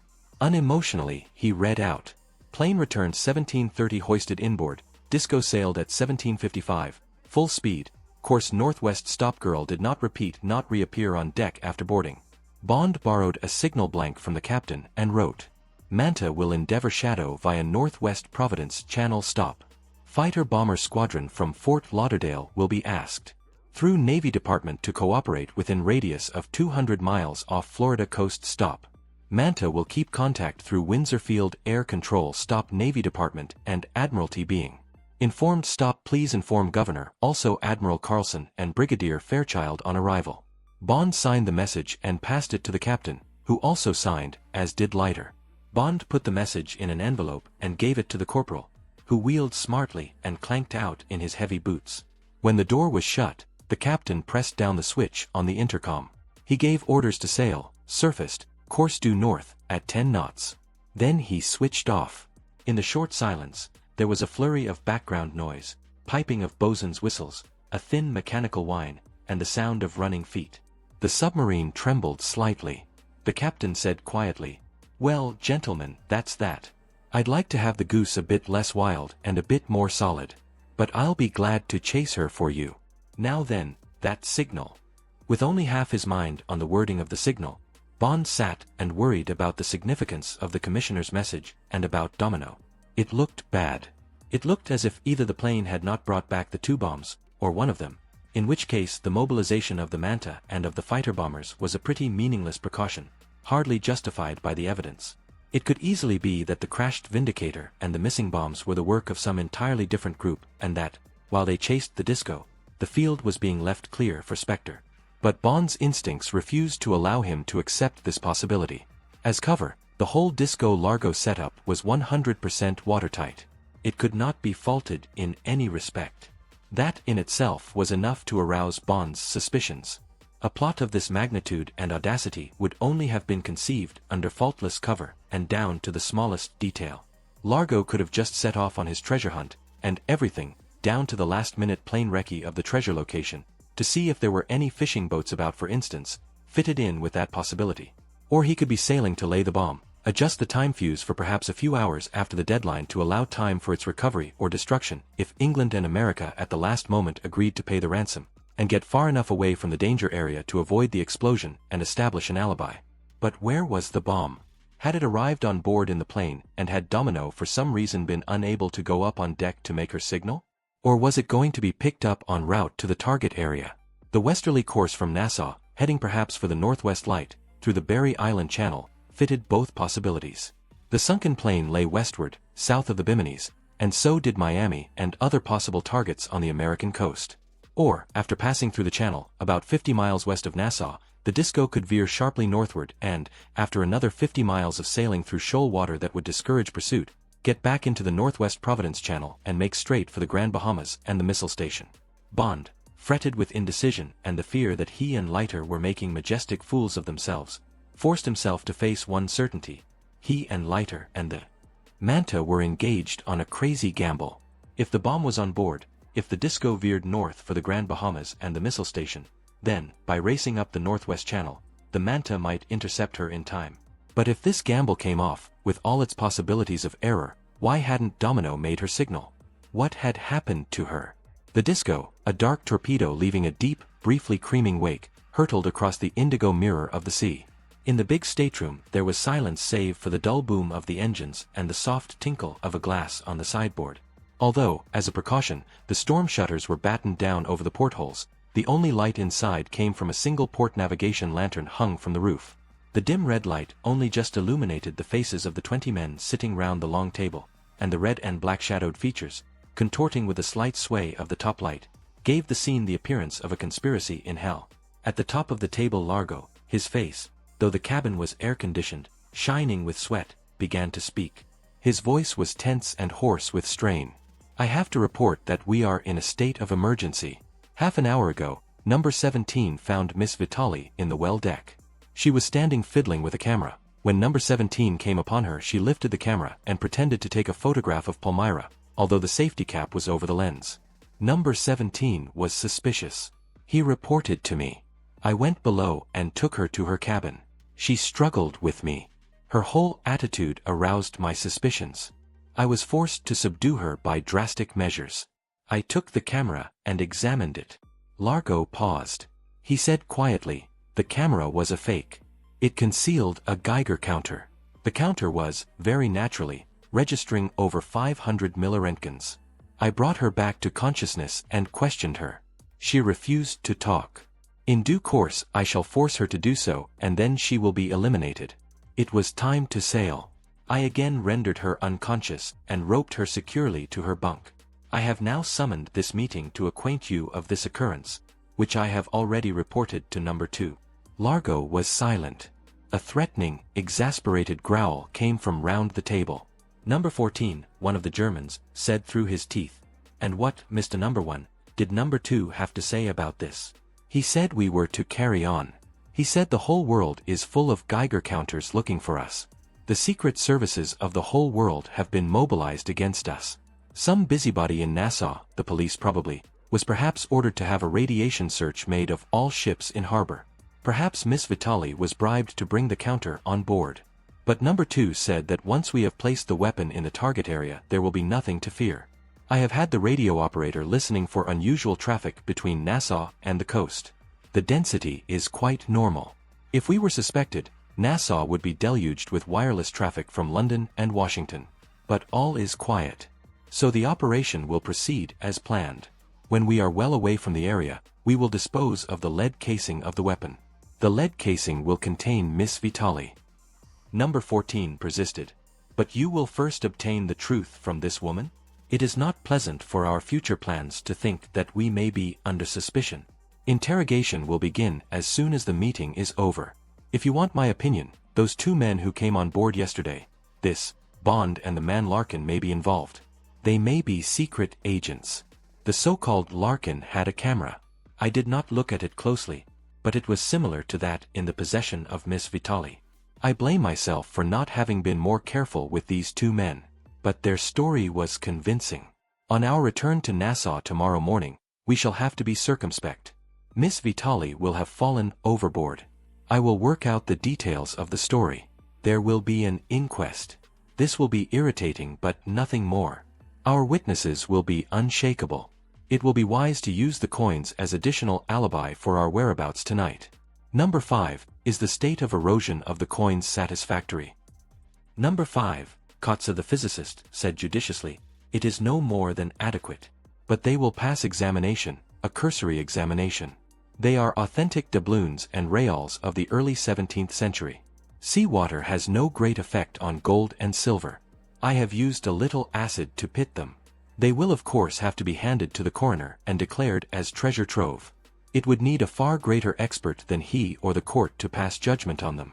There will be no compulsion to reveal the location of the treasure. We could perhaps give the depth of water, 10 fathoms let us say, and an unspecified reef. I see no means by which our story could be upset. There is often very deep water outside reefs. Miss Vitali could have had trouble with her aqualung, and could have been seen disappearing over the deep shelf where our echo sounder gave the depth as 100 fathoms. We did our best to dissuade her from taking part in the search. But she was an expert swimmer. The romance of the occasion was too much for her. Number 5 opened his hands. There are often accidents of this nature. Many lives are lost in this way every year. A thorough search was instituted, but there were shark. The treasure hunt was broken off and we immediately returned to Nassau to report the tragedy. Number 5 shook his head decisively. I see no reason to be dismayed by this occurrence. But I am in favor of a most rigorous interrogation. Number 5 turned his head politely in Largo's direction. There are certain uses of electricity of which I have knowledge. The human body cannot resist them. If I can be of any service. Largo's voice was equally polite. They might have been discussing remedies for a seasick passenger. Thank you. I have means of persuasion that I have found satisfactory in the past. But I shall certainly call upon you if the case is an obstinate one. Largo looked down the table into the shadowed, ruby faces. And now we will quickly run through the final details. He glanced down at his watch. It is midnight. There will be 2 hours moonlight starting at 3 a.m. The first light of dawn will be shortly after 5 a.m. We thus have 2 hours for the operation. Our course will bring us in towards West End from the south. This is a normal entry to the islands, and even if our further progress toward the target area is noted by the missile station radar, it will only be assumed that we are a yacht that has strayed slightly off course. We shall anchor at exactly 3 a.m. and the swimming party will leave for the half-mile swim to the laying point. The 15 of you who will be taking part in this swim will, as arranged, swim in arrow formation, the chariot and the sled with the missile in the center. Formation must be strictly kept to avoid straying. The blue torch on my back should be an adequate beacon, but if any man gets lost, he returns to the ship. Is that understood? The first duty of the escort will be to watch for shark and barracuda. I will again remind you that the range of your guns is not much more than 20 feet and that fish must be hit in or behind the head. Any man who is about to fire must warn his neighbor, who will then stand by to give additional fire if required. However, one hit should be sufficient to kill if the Karari is, as we have been informed, not affected by the passage through sea water. Above all, Largo put his hands decisively down on the table before him. Do not forget to remove the small protective sheath from the barb before firing. Largo raised his hands. You will forgive me for repeating these points. We have had many exercises in similar conditions and I have confidence that all will be well. But the underwater terrain will be unfamiliar and the effect of the dexedrine pills they will be issued to the swimming party after this meeting will be to sensitize the nervous system as well as provide the extra stamina and encouragement. So we must all be prepared for the unexpected and know how to handle it. Are there any further questions? During the planning stages, months before in Paris, Blofeld had warned Largo that if trouble was caused by any members of his team, it was to be expected from the 2 Russians, the ex-members of SMERSH, number 10 and number 11. Conspiracy, Blofeld had said, is their lifeblood. Hand in hand with conspiracy walks suspicion. These 2 men will always be wondering if they are not the object of some subsidiary plot, to give them the most dangerous work, to make them fall guys for the police, to kill them and steal their share of the profits. They will be inclined to inform against their colleagues, and always to have reservations about the plans that are agreed upon. For them, the obvious plan, the right way to do a thing, will have been chosen for some ulterior reason which is being kept hidden from them. They will need constant reassurance that nothing is being kept hidden from them, but, once they have accepted their orders, they will carry them out meticulously and without regard for their personal safety. Such men, apart from their special talents, are worth having. But you will please remember what I have said, and, should there be trouble, should they try and sow mistrust within the team, you must act quickly and with utter ruthlessness. The maggots of mistrust and disloyalty must not be allowed to get a hold in your team. They are the enemies within that can destroy even the most meticulous planning. Now number 10, a once famous Smersh terrorist called Strelick, began talking. He was sitting 2 places away from Largo, on his left. He did not address Largo, but the meeting. He said, "Comrades, I am thinking of the interesting matters recounted by number 1, and I am telling myself that everything has been excellently arranged. I am also thinking that this operation will be a very fine one, and that it will certainly not be necessary to explode the second weapon on target number 2. I have some documentations on these islands, and I am learning from the yachtsmen's." Number 10 had trouble with the word. "Guide to the Bahamas that there is a big new hotel within a few miles of our target site, also a scattered township. I am therefore estimating that the explosion of weapon number 1 will destroy perhaps 2,000 persons. 2,000 persons is not very many in my country, and their death, compared with the devastation of this important missile station, would not, in the Soviet Union, be considered of great importance.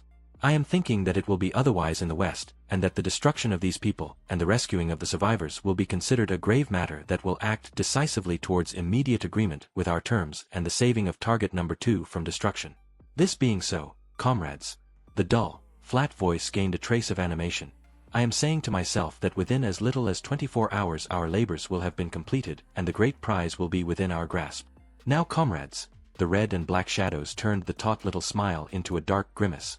"With so much money so near at hand, a most unworthy thought has come into my mind." Largo put his hand in his coat pocket and put up the safe on the little Colt .25. "And I would not be performing my duty to my Russian comrade, number 11, nor to the other members of our team, if I did not share this thought with you, at the same time requesting forbearance for what may be unfounded suspicions." The meeting was very quiet, ominously so. These men had all been secret agents or conspirators. They recognized the smell of insurrection, the shadow of approaching disloyalty. What did number 10 know? What was he going to divulge? Each man got ready to decide very quickly which way to jump when the cat was let out of the bag. Largo slipped the gun out of his pocket and held it along his thigh. "There will come a moment," continued number 10, watching the faces of the men opposite for a quick gauge of their reactions. "Very shortly, when 15 of us, leaving 5 members and 6 subagents on board the ship, will be out there." He waved a hand at the cabin wall, in the darkness, at least half an hour's swim from the ship. "At that moment, comrades," the voice became sly, "what a thing it would be if those remaining on board were to sail the ship away and leave us in the water." There was a shifting and muttering round the table. Number 10 held up a hand. "Ridiculous, I am thinking, and so no doubt are you, comrades. But we are men of a feather. We recognize the unworthy urges that can come upon even the best of friends and comrades when fortunes are at stake. And comrades, with 15 of us gone, how much more of a fortune would there be for those remaining, with their story for number 2 of a great fight with sharks in which we all succumbed?" Largo said softly, "And what is it you propose, number 10? For the first time, number 10 looked to his right. He could not see the expression in Largo's eye. He spoke at the great red and black mass of his face. The tone of his voice was obstinate. He said, "I am proposing that one member of each national group should stay on board to safeguard the interests of the other members of his national group. That would reduce the swimming party to 10. In this way those who are undertaking this dangerous work would go about it with more enthusiasm, knowing that no such happening as I have mentioned could come about." Largo's voice was polite, unemotional. He said, "I have one very short and simple answer to your suggestion, number 10. The light glittered redly on the metal thumb that protruded from the big hand. The 3 bullets pumped so quickly into the face of the Russian that the 3 explosions, the 3 bright flashes, were almost one. Number 10 put up 2 feeble hands, palms forward, as if to catch any further bullets, gave a jerk forward with his stomach at the edge of the table, and then crashed heavily backward, in a splinter of chair wood, onto the floor. Largo put the muzzle of the gun up to his nose and delicately sniffed at it, moving it to and fro under the nostrils as if it was some delicious phial of perfume. In the silence, he looked slowly down one rank of faces and up the other. Finally he said softly, "The meeting is now at an end. Will all members please return to their cabins and look for a last time to their equipment? Food will be ready from now on in the galley. One drink of alcohol will also be available for those who want it.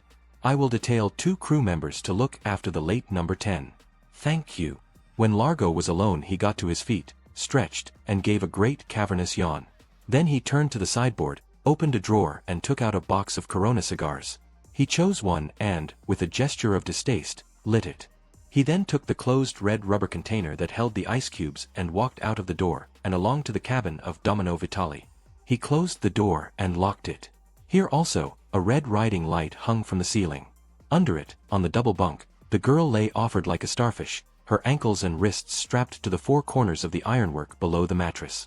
Largo put the icebox down on the chest of drawers and balanced the cigar carefully beside it so that the glowing tip would not spoil the varnish.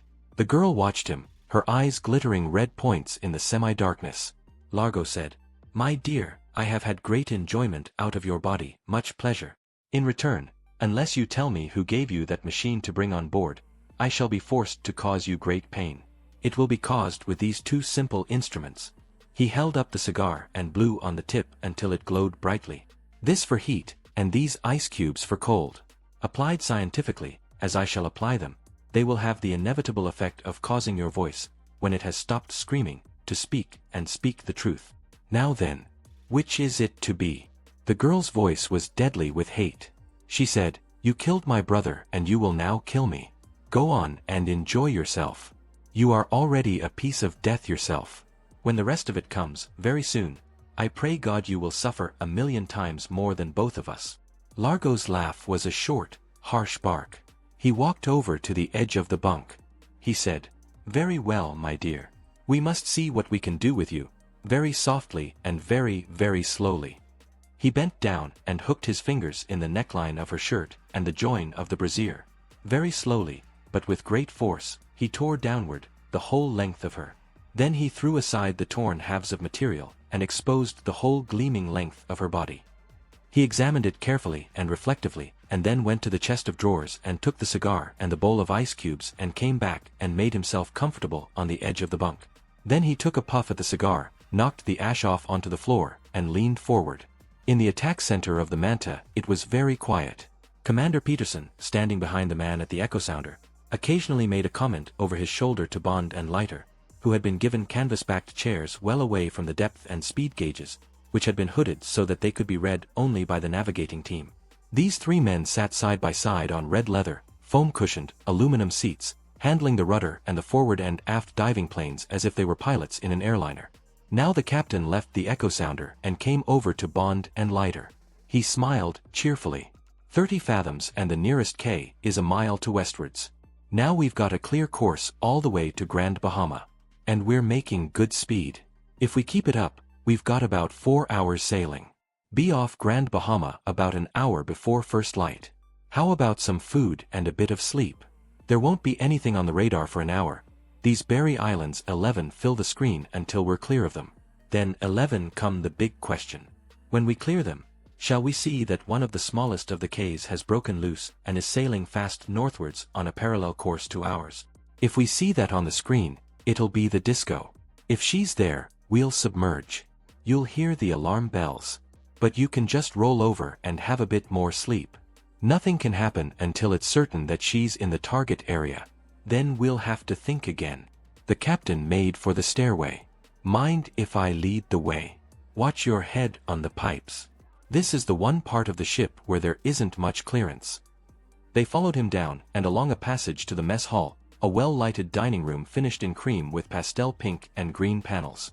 They took their places at the head of one of the formica-top tables away from the other officers and men, who looked curiously at the 2 civilians.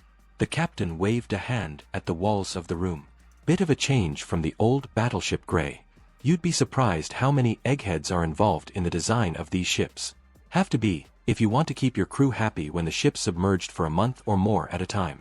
The trick cyclist said we couldn't have just one color, must have contrast everywhere or the men's eyes get sort of depressed. This hall's used for movies, closed-circuit television, cribbage tournaments, bingo, God knows what, anything to keep the men off duty from getting bored. And you notice there's no smell of cooking or engine smells. Electrostatic precipitators all over the ship that filter them off. A steward came with menus. Now then, let's get down to it. I'm having the baked Virginia ham with red-eye gravy, apple pie with ice cream, and iced coffee. And steward, don't go too easy on that red eye. He turned to Bond. Getting out of harbor always gives me an appetite. You know, it isn't the sea the captain hates, it's the land. Bond ordered poached eggs with rye toast and coffee. He was grateful for the captain's cheerful talk, but he himself had no appetite.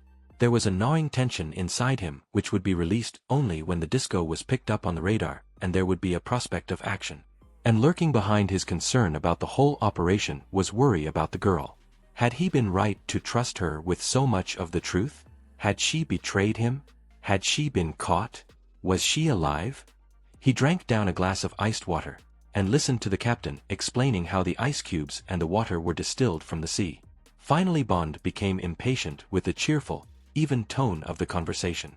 He said, "Forgive me, Captain, but could I interrupt for a moment and clear my mind about what we're going to do if we're right about the disco and if we come up with her off the Grand Bahama? I can't quite figure what the next step ought to be. I've got my own ideas, but were you thinking we'd try and go alongside and board her, or just blow her out of the water?" The captain's gray eyes were quizzical. He said, "I was kind of leaving all that to you fellers. The Navy Department says that I'm under your orders. I'm just the chauffeur. Supposing you tell me what you have in mind and I'll be glad to go along with anything you suggest so long as it doesn't endanger my ship." He smiled. "Too much, that is. In the last resort, if the Navy Department means what it says, and from your account of this operation it does, the safety of the ship will also have to go by the board. As I told you aloft in the attack center, I got acknowledgement of our signal and full approval for our proposed course of action. That's all the clearance I need. Now then, you tell me." The food came. Bond pecked at his eggs and pushed them away. He lit a cigarette. He said, looking at Felix Leiter, "Well, I don't know what you've worked out, Felix, but this is how I see the picture we may find around 4 o'clock in the morning, on the assumption, that is, that the disco has been sailing north in shoal water under cover of the Berry Islands and that she'll then make for the Grand Bahama shore somewhere off the site of the missile station. Well now, on that assumption I've had a good look at the charts and it seems to me that, if she's going to lay that bomb as close to the target as she can, she'll heave to and anchor about a mile offshore in about 10 fathoms and get the bomb another half-mile or so closer to the target, lay it in 12 feet of water or so, switch on the time mechanism and get the hell away. That's how I'd go about it. She'd be away by first light and there's plenty of yacht traffic around West End from what I can gather from the pilot. She'd show up on the station radar, of course, but she'd be just another yacht. Assuming the bomb's set for the 12 hours Largo's got before the time limit expires, he could be back in Nassau or twice as far away if he wanted in the time he's got. For my money, he'll go back to Nassau with his treasure hunting story and wait for the next lot of orders from Spectre." Bond paused. He avoided Leiter's eyes. "That is, unless he's managed to get information out of the girl." Leiter said stanchly, "Hell, I don't believe that girl would talk. She's a tough cookie. And supposing she did? He's only got to drop her overboard with some lead round her neck and say her aqualung failed on the treasure hunt, or some spiel of that sort. He'd go back to Nassau all right. That man's cover's as solid as J.P. Morgan and Company." The captain interrupted. "Leaving all that aside, Commander Bond, and sticking to the operational angles, how do you suggest he's going to get that bomb out of the ship and right into the target area? I agree that according to the charts he can't get much closer in the yacht, and if he did he might be in trouble with the waterfront guard at the missile station. I see from my dope on the place that they've got some kind of a guard boat for chasing away fishermen and such like when they're going to do a practice shoot." Bond said decisively, "I am sure that's the real purpose of the underwater compartment in the disco. They've got one of those underwater sleds in there, and probably an electric torpedo to haul it. They'll load the bomb on the sled and take it in with a team of underwater swimmers, lay it, and come back to the ship. Otherwise, why have all that underwater gear?" The captain said slowly, "You may be right, Commander. It makes sense. But so what do you want me to do about it?" Bond looked the captain in the eye. "There's only one moment to nail these people. If we show our hand too soon, the disco can get the hell away. Only a few hundred yards maybe. And dump the bombs in 100 fathoms. The only time to get them, and the bomb, the first bomb anyway, is when that team has left the ship and is on its way to the laying point. We've got to get their underwater team with our underwater team. The second bomb, if it's aboard, doesn't matter. We can sink the ship with the second bomb inside her. The captain looked down at his plate. He arranged the knife and fork tidily together, straightened the dessert spoon, and took the remains of his iced coffee and swirled the fragments of ice round so that they tinkled. He put the glass back on the table and looked up, first at Leiter then at Bond. He said thoughtfully, "I guess what you say makes sense, Commander. We have plenty of oxygen rebreathers on board. We also have 10 of the finest swimmers in the nuclear flotilla. But they'll only have knives to fight with. I'll have to ask for volunteers." He paused. "Who's going to lead them?" Bond said, "I'll do that. Skindiving happens to be one of my hobbies. And I know what fish to look out for and which ones not to mind about. I'll brief your men about those things." Felix Leiter interrupted. He said obstinately, "And don't think you're going to leave me behind eating Virginia ham. I put an extra foot flipper on this." He held up the shining hook, "and I'll race you over half a mile any day, gammy leg and all. You'd be surprised the things one gets around to improvise when someone chews off one of your arms. Compensation it's called by the medics, in case you hadn't heard about it." The captain smiled. He got to his feet. Okay. I'll leave you two heroes to fight it out while I have a word to the men over the speaker system. Then we'll have to get together with the charts and see that the gear's okay and such like. You fellers aren't going to get any sleep after all. I'll have a ration of battle pills issued to you. You're going to need them." He raised a hand and went off down the mess hall. Leiter turned to Bond. "You goddamn shyster. Thought you were going to leave your old pal behind, didn't you? God, the treachery of you limeys. Perfidious Albion is right, all right." Bond laughed. "How the hell was I to know you'd been in the hands of rehabilitators and therapists and so on? I never knew you took life so seriously. I suppose you've even found some way of petting with that damned meat hook of yours." Leiter said darkly, "You'd be surprised. Get a girl round the arm with this and you'd be amazed the effect it has on their good resolutions. Now then, let's get down to cases. What sort of formation are we going to swim in? Can we get some of those knives made into lances? How are we going to recognize our side from theirs underwater, and in semi-darkness at that? We've got to make this operation pretty solid. That Pedersen's a good guy. We don't want to get some of his men killed through some damn silly mistake of ours." The voice of the captain sounded over the communication system. "Now hear this. This is your captain speaking. It is possible that we may encounter hazards in the course of this operation. I will tell you how this may come about. This ship has been chosen by the Navy Department for an exercise that is tantamount to an operation of war. I will tell you the story, which will remain classified top secret until further orders. This is what has happened." Bond, asleep in one of the duty officers' bunks, was awakened by the alarm bell. The iron voice of the PA system said, "Diving stations. Diving stations." And almost at once his bunk tilted slightly and the distant whine of the engines altered pitch. Bond smiled grimly to himself. He slipped off the bunk and went along and up to the attack center. Felix Leiter was already there. The captain turned away from the plot. His face was tense. He said, "It looks as if you were right, gentlemen. We've got her, all right. About 5 miles ahead and 2 points to starboard. She's doing around 30 knots. No other ship could be holding that speed, or would be likely to. And she's showing no lights. Here, care to have a look through the scope? She's raising quite awake and kicking up plenty of phosphorescence. No moon yet, but you'll see the white blur when your eyes get used to the dark." Bond bent to the rubber eye sockets. In a minute he had her, a white scut on the horizon of the soft, feathery swell. He stood back. "What's her course?" "Same as ours, western end of Grand Bahama. We'll go deeper now and put on a bit of speed. We've got her on the sonar as well, so we shan't lose her. We'll get up parallel and close in a bit later. The Met report gives a light westerly breeze in the early hours. That'd be a help. Don't want it too calm when we unload the swimming party. The surface'll boil quite a bit as each man goes out. Here." He turned to a powerful-looking man in white ducks.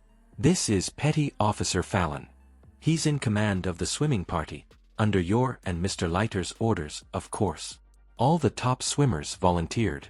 He's chosen 9 of them. I've taken them off all duties. Maybe you gentlemen would like to get acquainted with your team. You'll want to discuss your routines. I guess discipline'll have to be pretty tight, recognition signals and so forth. Okay. The sergeant-at-arms is looking after the weapons. He smiled.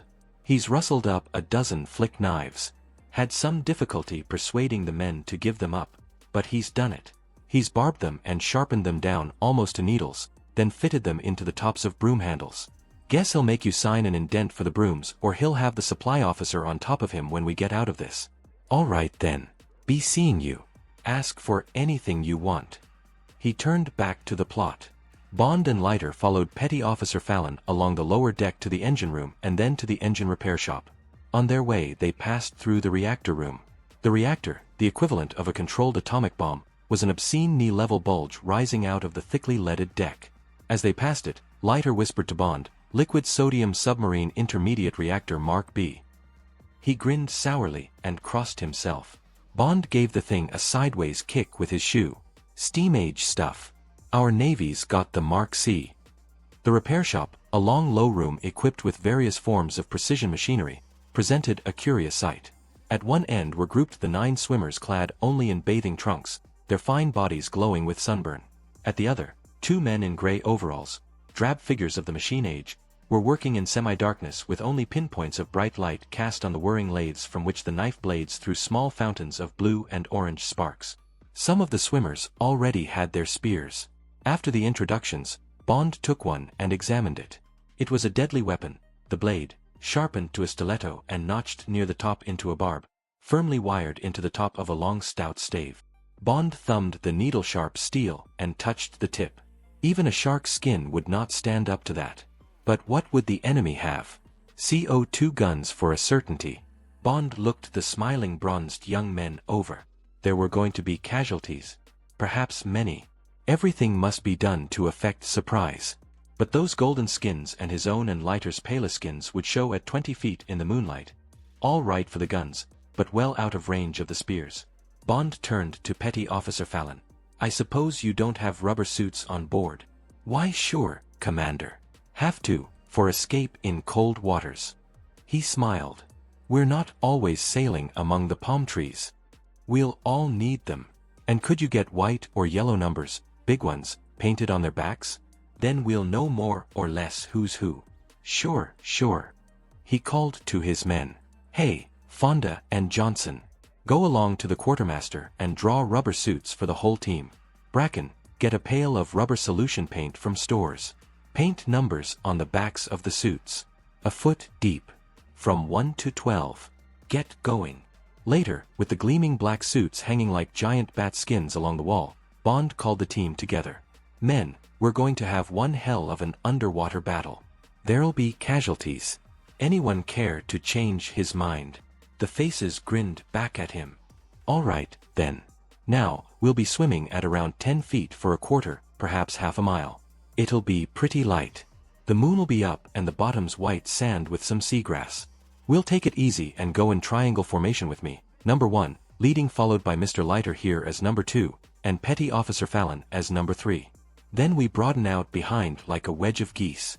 All you have to do is follow the number in front of you and no one'll get lost. Watch out for isolated niggerheads. As far as I can gather from the chart, there's no true reef, only broken clumps. It'll be getting on for early feeding time for the fish, so watch out for anything big. But leave it alone unless it gets too inquisitive. Then 3 of you take it on with the spears. But don't forget that it's most unlikely any fish will attack us.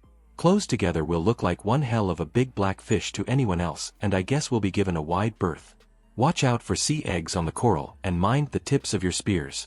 Hold them right up near the blade. Above all, keep quiet. We must try and get surprise on our side. The enemy's got CO2 guns, range above 20 feet. But they're slow things to reload. If one's aimed at you, try and give a small target. Keep flat in the water. Don't put your feet down and give him a full-length target. As soon as he's fired, go for him like hell with your spear right out. One jab of those things in almost any part of the head or body, and your man's had it. Wounded men will have to look after themselves. We can't spare stretcher bearers. If you're wounded, back out of the fight and get away to a coral clump and rest on it. Or make for the shore and shallow water. If you've got a spear in you, don't try and pull it out. Just hold it in the wound until someone gets to you. Petty Officer Fallon will have one of the ship's signal flares. He'll release that to the surface as soon as our attack begins, and your captain will at once surface and put out an escape dinghy with an armed party and the ship's surgeon. Now then, any questions? What do we do as soon as we get out of the sub, sir? Try and not make any fuss on the surface. Get down quickly to 10 feet and take your place in the formation. We're likely to get help from a light breeze, but we're bound to create turbulence on the surface. Keep it down as much as you can. What about signals underwater, sir? Suppose a mask goes wrong or something. Thumbs down for any kind of emergency. Arm held straight out for a big fish. Thumbs up means I understand, or coming to help you. That's all you'll need. Bond smiled. If the feet go up, that's the signal that you've had it. The men laughed various kinds of laugh. There came the sudden voice of the PA system. Swimming party to the escape hatch. I repeat, swimming party to the escape hatch. Don equipment, don equipment. Commander Bond to the attack center, please. The whine of the engines died to a moan and then was silent. There was a slight bump as the Manta hit bottom. Bond shot upward out of the escape hatch in a blast of compressed air. Far above him, the surface of the sea was a glittering plate of quicksilver bubbling and swirling with the small waves that Bond was glad to see had materialized. The balloon of air rushed on past him and he watched it hit the silver ceiling like a small bomb. There was a sharp pain in his ears. To get decompression he fought with his fins and slowed down until he hung suspended 10 feet below the surface. Below him the long black shape of the Manta looked sinister and dangerous. He thought of the electric light blazing inside her and 100 men going about their business. It gave him a creepy feeling. Now there came a great explosion from the escape hatch as if the Manta was firing at Bond, and the black projectile of lighter shot up at him through the burst of silver air bubbles. Bond moved out of his path and swam on up to the surface. Cautiously he looked above the small flurry of the waves. The disco, still blacked out, lay stopped less than a mile away to his left. There were no signs of activity on board. A mile to the north lay the long dark outline of Grand Bahama edged with the white of sand and small waves. There were small patches of broken white on the coral, and niggerheads in the intervening water. Above the island, on top of the tall rocket gantries that showed as indistinct black skeletons, the red aircraft warning lights winked on and off. Bond got his bearings and quietly jackknifed his body down below the surface. He stopped at about 10 feet and, keeping his body pointed like a compass needle along the course he would have to follow, lay, paddling softly with his fins to keep position, and waited for the rest of his team. 10 minutes before, Commander Pedersen's stolid calm had given way to controlled excitement. "By gum, it's working out like you said it would," he had said wonderingly when Bond came into the attack center. "They hove to just about 10 minutes ago, and since then the sonar keeps on picking up odd noises, underwater noises, just what one would expect if they were getting things mobilized in that underwater compartment of theirs. Nothing else to go on, but it's quite enough. I guess you and the boys had better get going. As soon as you're out of the way, I'm going to float up a surface antenna and get a signal off to Navy Department, give them a sitrep and have the missile station warned to stand by to evacuate if things go wrong. Then I'm going to come up to 20 feet or so and have 2 tubes loaded and keep a periscope watch. I'm issuing Petty Officer Fallon with a second flare. I've told him to keep out of trouble as much as he can and be ready to let off the second flare if it looks as if things are going really bad for our side. Unlikely, but I can't take chances with things as they are. If that second flare comes up, I'm going to close in.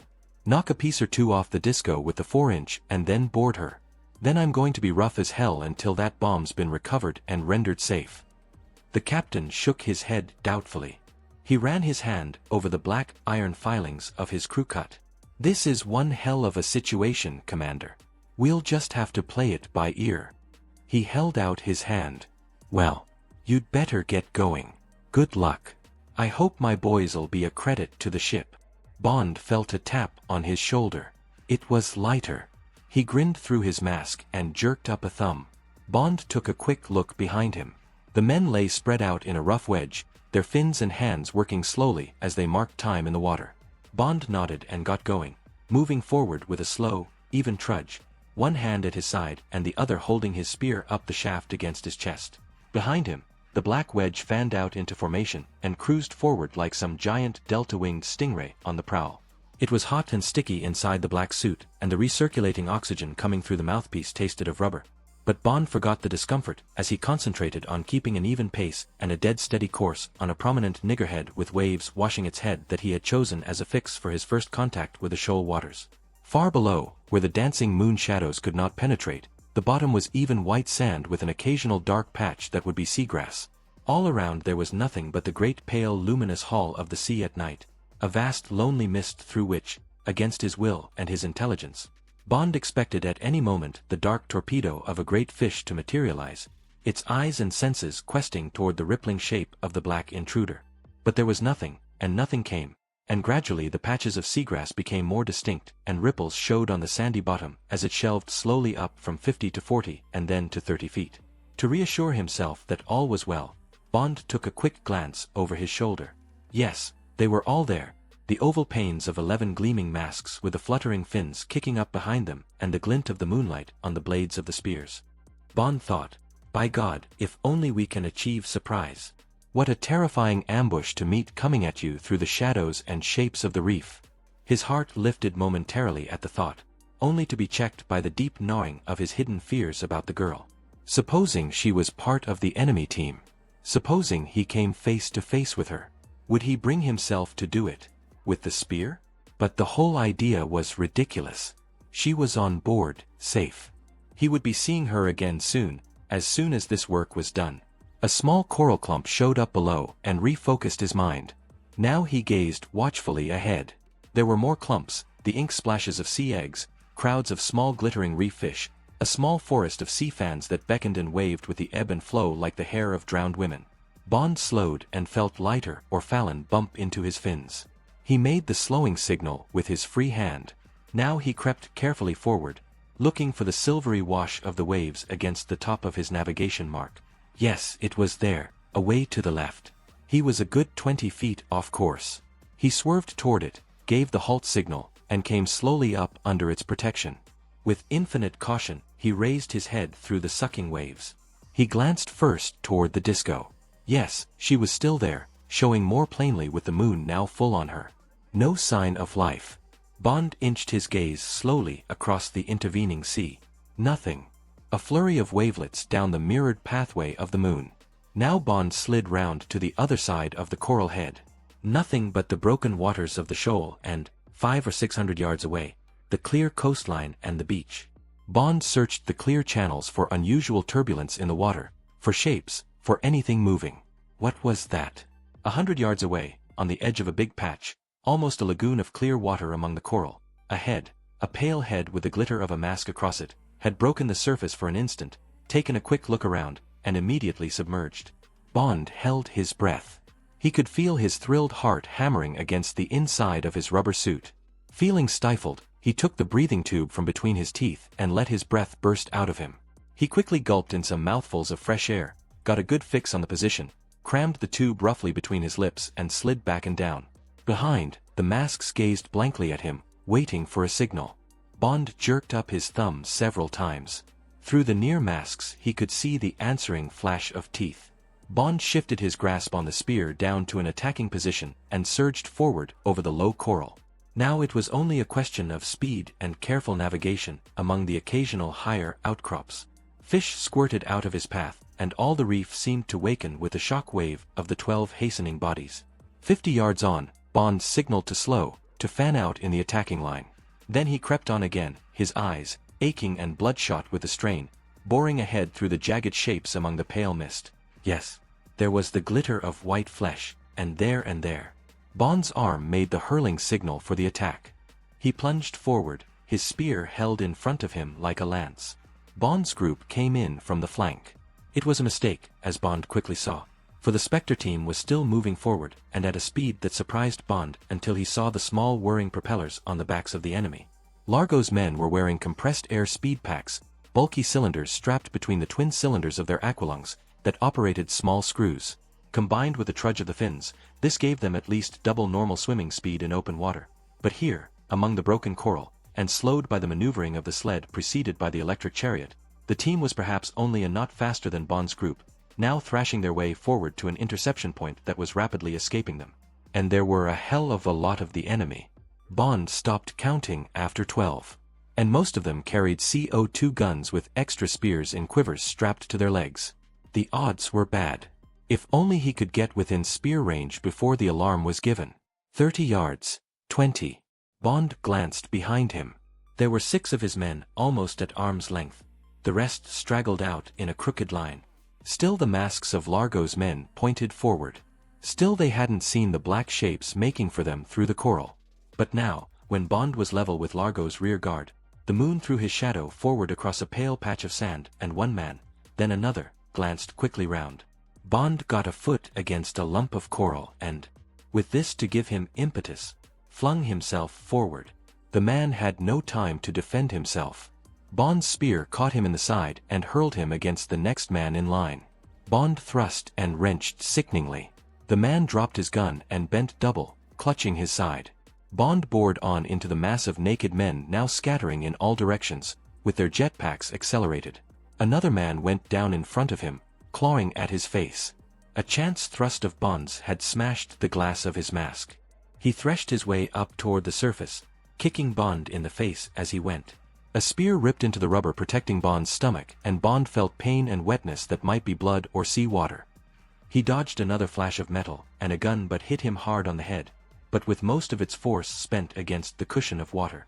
It knocked him silly, and he clung for a moment to a niggerhead to get his bearings while the black tide of his men swept past him and individual fights filled the water with black puffs of blood. The battleground had now shifted to a wide expanse of clear water fringed with broken coral. On the far side of this, Bond saw the grounded sled laden with something long and bulky with a rubber covering, the silver torpedo of the chariot, and a close group of men that included the unmistakable, oversized figure of Largo. Bond melted back among the coral clumps, got close down to the sand, and began to swim cautiously round the flank of the big clear pool. Almost immediately he had to stop. A squat figure was cowering in the shadows. His gun was raised, and he was taking careful aim.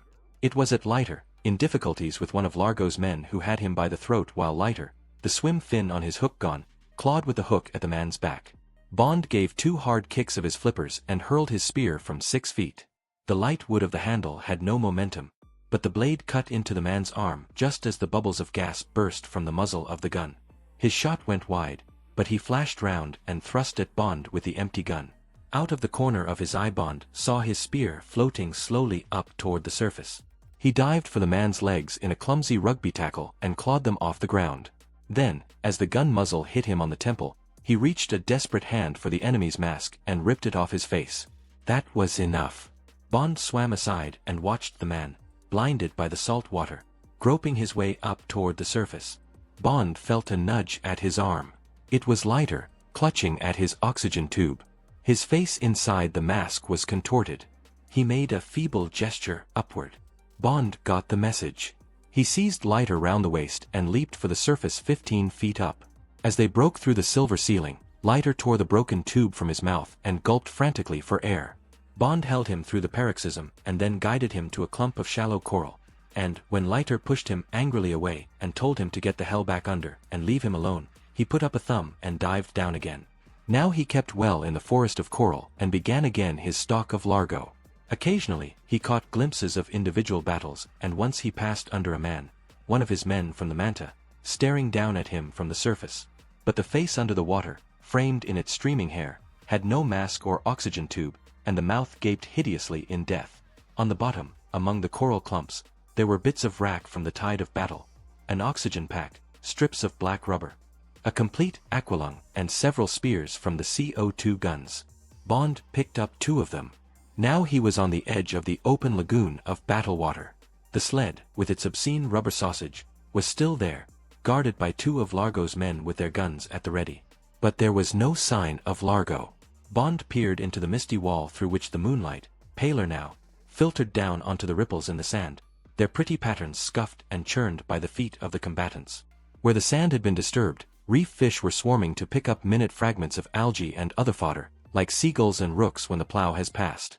There was nothing else to be seen, and there was no way for Bond to guess how the battle, dispersed into a dozen separate running fights, was going. What was happening on the surface? When Bond had taken lighter up, the sea had been lit by the red flare. How soon would the rescue dinghy from the Manta be on the scene? Ought he to stay where he was and watch over the bomb?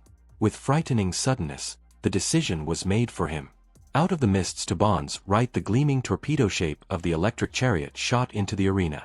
Largo sat astride it in the saddle. He was bent down behind the small perspex shield to get extra speed, and his left hand held two of the Manta spears pointing forward while he controlled the single joystick with his right. As he appeared, the two guards dropped their guns on the sand and held up the coupling of the sled. Largo slowed down and drifted up to them. One man caught the rudder and wrestled to pull the chariot backward toward the couplings. They were going to get out. Largo was going to take the bomb back out through the reef and drop it in deep water or bury it. The same thing would be done with the second bomb in the disco. With the evidence gone, Largo would say that he had been ambushed by rival treasure hunters. How was he to know they came from a United States submarine? His men had fought back with their shark guns, but only because they had been attacked first. Once again the treasure hunt cover would hide everything. The men were still wrestling with the coupling. Largo was looking back anxiously. Bond measured the distance and flung himself forward with a great kick against the coral. Largo turned in time to fling up an arm and parry Bond's stab with his right-hand spear, and Bond's stab with the left rattled harmlessly off the aqualung cylinders on Largo's back. Bond drove on head first, his hands outstretched for the air tube in Largo's mouth. Largo's hands flashed to protect himself, dropping his two spears and jerking back the joystick he had been holding in his right. The chariot surged forward away from the two guards and shot obliquely upward toward the surface while the two bodies clung and struggled on its back. It was impossible to fight scientifically. Both men tore vaguely at each other while their teeth clenched desperately on the rubber mouthpieces that were their lifelines, but Largo had a firm grip on the chariot between his knees while Bond had to use one hand to hang on to Largo's equipment to prevent himself from being thrown. Again and again Largo's elbow crashed into Bond's face while Bond dodged from side to side to take the blows on the mouth and not on the precious glass of his mask. At the same time Bond hammered with his free hand at his only target, Largo's kidneys, beneath the brown square of flesh that was all he could reach.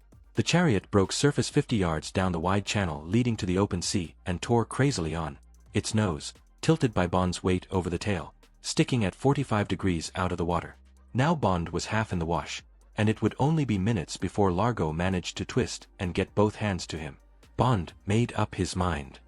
He let go of Largo's aqualung and, clutching the stern of the torpedo between his legs, slid back until he felt the top of the rudder at his back. Now, if he could avoid the screw. He reached one hand down between his legs, got a firm grip on the rudder, and heaved himself backward and off the machine. Now his face, inches away from the whirring propeller, was buffeted by the turbulence, but he dragged hard downward and felt the stern coming with him. Soon the damn thing would be almost upright. Bond wrenched the blade of the rudder sideways in a right-angled turn and then, his arms almost torn out of their sockets by the strain, let go. Above and in front of him, as the torpedo veered right-handed, Largo's body, thrown by the sharp turn and the change of balance, crashed into the water, twisted quickly over and faced downward, the mask searching for Bond. Bond was beat, utterly defeated by exhaustion. Now there was nothing for him but to get away and somehow stay alive. The bomb was immobilized, the chariot gone, careering in circles over the sea. Largo was finished. Bond summoned the remains of his strength and sluggishly dived down toward his last hope, a refuge among the coral. Almost lazily, Largo, his strength unimpaired, came down after him, swimming in a giant, easy crawl. Bond swerved in among the coral heads. A white sand passage showed up and he followed it, then there was a fork. Bond, trusting to the small, extra protection of his rubber suit, followed the narrower lane between the sharp clumps. But now a black shadow was above him, following him. Largo had not bothered to get into the channel. He was swimming above the coral, looking down, watching Bond, biding his time. Bond looked up. There was a gleam of teeth round the mouthpiece. Largo knew he had got him. Bond flexed his fingers to get more life into them. How could he hope to defeat those great hands, those hands that were machine tools? And now the narrow passage was widening. There was the glint of a sandy channel ahead. There was no room for Bond to turn round. He could only swim on into the open trap. Bond stopped and stood. It was the only thing to do. Largo had him like a rat in a trap. But at least Largo would have to come in and get him. Bond looked upward. Yes, the great gleaming body, followed by its string of silver bubbles, was forging carefully on into the open water. Now, swiftly, like a pale seal, he dived down to the firm sand and stood facing Bond. Slowly he advanced between the walls of coral. The big hands held forward for the first hold. At 10 paces he stopped. His eyes swiveled sideways to a coral clump. His right hand shot out at something and gave a quick yank. When the hand pulled back, it was writhing with 8 more fingers. Largo held the baby octopus in front of him like a small, waving flower. His teeth drew away from the rubber mouthpiece and the clefts of a smile appeared in his cheeks. He put up one hand and significantly tapped his mask. Bond bent down and picked up a rock covered with seaweed. Largo was being melodramatic. A rock in Largo's mask would be more efficient than having an octopus slapped across his. Bond wasn't worried by the octopus. Only a day before he had been in company with 100 of them. It was Largo's longer reach that worried him. Largo took a pace forward and then another. Bond crouched, backing carefully, so as not to cut his rubber skin, into the narrow passage. Largo came on, slowly, deliberately. In 2 more paces he would attack. Bond caught a glint of movement out in the open behind Largo. Someone to the rescue? But the glint was white, not black. It was one of theirs. Largo leaped forward. Bond kicked off the coral and dived down for Largo's groin, the jagged rock in his hand. But Largo was ready. His knee came up hard against Bond's head, and at the same time his right hand came swiftly down and clamped the small octopus across Bond's mask. Then from above, both his hands came down and got Bond by the neck, lifted him up like a child, and held him at arm's length, pressing. Bond could see nothing. Vaguely he felt the slimy tentacles groping over his face, getting a grip on the mouthpiece between his teeth, pulling. But the blood was roaring in his head, and he knew he was gone. Slowly he sank to his knees. But how? Why was he sinking? What had happened to the hands at his throat? His eyes, squeezed tight in agony, opened and there was light. The octopus, now at his chest, let go and shot away among the coral. In front of him Largo with a spear sticking horribly through his neck, lay kicking feebly on the sand. Behind him, and looking down at the body, stood a small, pale figure fitting another spear into an underwater gun. The long hair flowed round her head like a veil in the luminous sea. Bond got slowly to his feet. He took a step forward. Suddenly he felt his knees beginning to give. A wave of blackness began to creep up over his vision. He leaned against the coral, his mouth slackening round the oxygen tube. Water seeped into his mouth. No, he said to himself. No, don't let that happen. A hand took one of his. But Domino's eyes behind her mask were somewhere else. They were blank, lost. She was ill. What was the matter with her? Bond was suddenly awake again. His eyes took in the blood patches on her bathing dress, the angry red marks on her body between the scraps of bikini. They would both die, standing there, unless he did something about it. Slowly his leaden legs began to stir the black fins. They were moving up. It wasn't so difficult after all. And now, vaguely, her own fins were helping. The 2 bodies reached the surface together and lay, face downward, in the shallow troughs of the waves. The oyster light of dawn slowly turned pink.